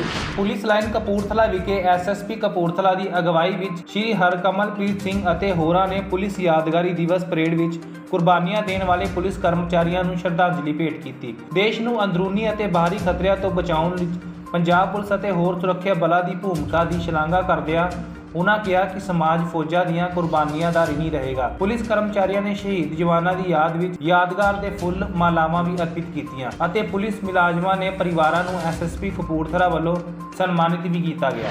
ਡਾਕਟਰ ਦਲਜੀਤ ਚੀਮਾ ਨੇ ਲੁਧਿਆਣਾ ਦੇ ਗਰਲਸ ਕਾਲਜ ਵਿੱਚ ਕਾਂਗਰਸ ਦੇ ਸਮਾਗਮ ਦੀ ਕੜੀ ਨਿੰਦਾ ਕੀਤੀ। ਅਕਾਲੀ ਦਲ ਦੇ ਆਗੂ ਡਾਕਟਰ ਦਲਜੀਤ ਸਿੰਘ ਚੀਮਾ ਨੇ ਕਾਂਗਰਸ ਵੱਲੋਂ ਲੁਧਿਆਣਾ ਦੇ ਸਰਕਾਰੀ ਕਾਲਜ ਫੋਰ ਗਰਲਜ਼ ਵਿੱਚ ਆਯੋਜਿਤ ਪ੍ਰੋਗਰਾਮ ਦੀ ਸਖਤ ਨਿਖੇਧੀ ਕੀਤੀ। ਉਹਨਾਂ ਕਿਹਾ ਕਿ ਲੜਕੀਆਂ ਦੇ ਸਰਕਾਰੀ ਕਾਲਜ ਵਿੱਚ ਕਾਂਗਰਸ ਵੱਲੋਂ ਇੱਕ ਸਿਆਸੀ ਪ੍ਰੋਗਰਾਮ ਦਾ ਆਯੋਜਨ ਕੀਤਾ ਗਿਆ ਸੀ, ਜਿਸ ਦੀ ਉਹ ਸਖਤ ਨਿੰਦਾ ਕਰਦੇ ਹਨ, ਕਿਉਂਕਿ ਵਿਦਿਅਕ ਮਾਹੌਲ ਖਰਾਬ ਕਰਨਾ ਅਤੇ ਸਰਕਾਰੀ ਅਦਾਰੇ ਨੂੰ ਪਾਰਟੀ ਦੀ ਚੋਣ ਦੇ ਲਕਸ਼ ਤੋਂ ਇਸਤੇਮਾਲ ਕਰਨਾ ਬਿਲਕੁਲ ਵੀ ਜਾਇਜ਼ ਨਹੀਂ ਹੈ। ਉਹਨਾਂ ਅੱਗੇ ਕਿਹਾ ਕਿ ਕਾਂਗਰਸ ਸਰਕਾਰ ਨੂੰ ਅਜਿਹੀਆਂ ਗੱਲਾਂ ਤੋਂ ਗੁਰੇਜ਼ ਕਰਨਾ ਚਾਹੀਦਾ ਹੈ। ਜੇਕਰ ਪਾਰਟੀ ਕੋਈ ਵੀ ਰਾਜਨੀਤਿਕ ਪ੍ਰੋਗਰਾਮ ਕਰਨਾ ਚਾਹੁੰਦੀ ਹੈ ਤਾਂ ਇਸ ਦੇ ਲਈ ਹੋਰ ਬਥੇਰੀਆਂ ਥਾਵਾਂ ਹਨ। ਸਰਕਾਰੀ ਕਾਲਜ ਦਾ ਮਾਹੌਲ ਖਰਾਬ ਨਹੀਂ ਕਰਨਾ ਚਾਹੀਦਾ। ਇਸ ਦੀ ਵੀ ਜਾਂਚ ਹੋਣੀ ਚਾਹੀਦੀ ਹੈ ਕਿ ਇਸ ਪ੍ਰੋਗਰਾਮ ਦੀ ਇਜਾਜ਼ਤ ਕਿਸਨੇ ਦਿੱਤੀ ਅਤੇ ਨਿਯਮਾਂ ਅਨੁਸਾਰ ਉਸ ਦੀ ਕਾਰਵਾਈ ਕੀਤੀ ਜਾਣੀ ਚਾਹੀਦੀ ਹੈ। ਅੱਜ ਲੁਧਿਆਣਾ ਦੇ ਵਿੱਚ ਲੜਕੀਆਂ ਦੇ ਸਰਕਾਰੀ ਕਾਲਜ ਦੇ ਵਿੱਚ ਇੱਕ ਰਾਜਨੀਤਿਕ ਪ੍ਰੋਗਰਾਮ ਜਿਹੜਾ ਕਾਂਗਰਸ ਪਾਰਟੀ ਨੇ ਪਾਰਟੀ ਦਾ ਰੱਖਿਆ, ਮੈਂ ਉਹਦੀ ਸਖਤ ਸ਼ਬਦਾਂ 'ਚ ਨਿਖੇਧੀ ਕਰਦਾ, ਕਿਉਂਕਿ ਅਕੈਡਮਿਕ ਐਟਮੋਸਫੀਅਰ ਨੂੰ ਖਰਾਬ ਕਰਨਾ ਔਰ ਸਰਕਾਰੀ ਜਿਹੜੇ ਅਦਾਰੇ ਆ ਉਹਨਾਂ ਨੂੰ ਪਾਰਟੀ ਦੇ ਇਲੈਕਸ਼ਨ ਦੇ ਪਰਪਸ ਵਾਸਤੇ ਵਰਤਣਾ, ਇਹ ਕਿਸੇ ਵੀ ਤਰੀਕੇ ਜਾਇਜ਼ ਨਹੀਂ। ਕਾਂਗਰਸ ਸਰਕਾਰ ਨੂੰ ਇਹਨਾਂ ਗੱਲਾਂ ਤੋਂ ਗੁਰੇਜ਼ ਕਰਨਾ ਚਾਹੀਦਾ ਕਿ ਜੇ ਪ੍ਰੋਗਰਾਮ ਆਪਣਾ ਕੋਈ ਸਿਆਸੀ ਕਰਨਾ ਤਾਂ ਉਹਦੇ ਵਾਸਤੇ ਬਹੁਤ ਸਾਰੀਆਂ ਥਾਵਾਂ ਹੁੰਦੀਆਂ। ਸਰਕਾਰੀ ਕਾਲਜਾਂ ਦਾ ਮਾਹੌਲ ਨਹੀਂ ਖਰਾਬ ਕਰਨਾ ਚਾਹੀਦਾ। ਇਸ ਗੱਲ ਦੀ ਇਨਕੁਆਇਰੀ ਹੋਣੀ ਚਾਹੀਦੀ ਹੈ ਕਿ ਇਹਦੀ ਇਜਾਜ਼ਤ ਕਿਹਨੇ ਦਿੱਤੀ ਔਰ ਨਿਯਮਾਂ ਦੇ ਮੁਤਾਬਕ ਸਖਤ ਕਾਰਵਾਈ ਜਿਹੜੀ ਹੋਣੀ ਚਾਹੀਦੀ। ਸ਼੍ਰੀ ਗੁਰੂ ਰਾਮਦਾਸ ਜੀ ਦੇ ਪ੍ਰਕਾਸ਼ ਪੁਰਬ ਦੇ ਮੌਕੇ ਤੇ ਸਜਾਇਆ ਨਗਰ ਕੀਰਤਨ। ਸੱਚਖੰਡ ਸ਼੍ਰੀ ਹਰਿਮੰਦਰ ਸਾਹਿਬ ਸ਼੍ਰੀ ਅਕਾਲ ਤਖਤ ਸਾਹਿਬ ਤੋਂ ਧੰਨ ਧੰਨ ਸ਼੍ਰੀ ਗੁਰੂ ਰਾਮਦਾਸ ਜੀ ਦੇ ਪ੍ਰਕਾਸ਼ ਪੁਰਬ ਨੂੰ ਸਮਰਪਿਤ ਨਗਰ ਕੀਰਤਨ ਸਜਾਇਆ ਗਿਆ। ਧੰਨ ਧੰਨ ਸ਼੍ਰੀ ਗੁਰੂ ਗ੍ਰੰਥ ਸਾਹਿਬ ਦੀ ਛਤਰ ਛਾਇਆ ਹੇਠ ਪੰਜਾਂ ਪਿਆਰਿਆਂ ਦੀ ਅਗਵਾਈ ਵਿੱਚ ਇਹ ਨਗਰ ਕੀਰਤਨ ਪੁਰਾਣੇ ਸ਼ਹਿਰ ਦੇ ਬਾਹਰ-ਬਾਹਰ ਪਰਿਕਰਮਾ ਕਰਦਾ ਹੋਇਆ ਦੇਰ ਸ਼ਾਮ ਨੂੰ ਸ਼੍ਰੀ ਅਕਾਲ ਤਖਤ ਸਾਹਿਬ ਵਿਖੇ ਸਥਾਪਿਤ ਹੋਵੇਗਾ। ਨਗਰ ਕੀਰਤਨ ਨੂੰ ਪੁਲਿਸ ਪਾਰਟੀ ਵੱਲੋਂ ਸਲਾਮੀ ਵੀ ਦਿੱਤੀ ਗਈ। ਨਗਰ ਕੀਰਤਨ ਵਿੱਚ ਸ਼ਬਦ ਜਥੇ, ਚੌਂਕੀ ਜਥੇ, ਗੱਤਕਾ ਪਾਰਟੀਆਂ, ਬੈਂਡ ਪਾਰਟੀਆਂ, ਸਕੂਲਾਂ ਦੇ ਬੱਚੇ ਵੀ ਸ਼ਾਮਿਲ ਹੋਏ। ਨਗਰ ਕੀਰਤਨ ਦਾ ਥਾਂ-ਥਾਂ ਵਿਖੇ ਭਰਮਾ ਸਵਾਗਤ ਕੀਤਾ ਗਿਆ ਅਤੇ ਸੰਗਤਾਂ ਦੇ ਲਈ ਲੰਗਰ ਵੀ ਲਗਾਏ ਗਏ।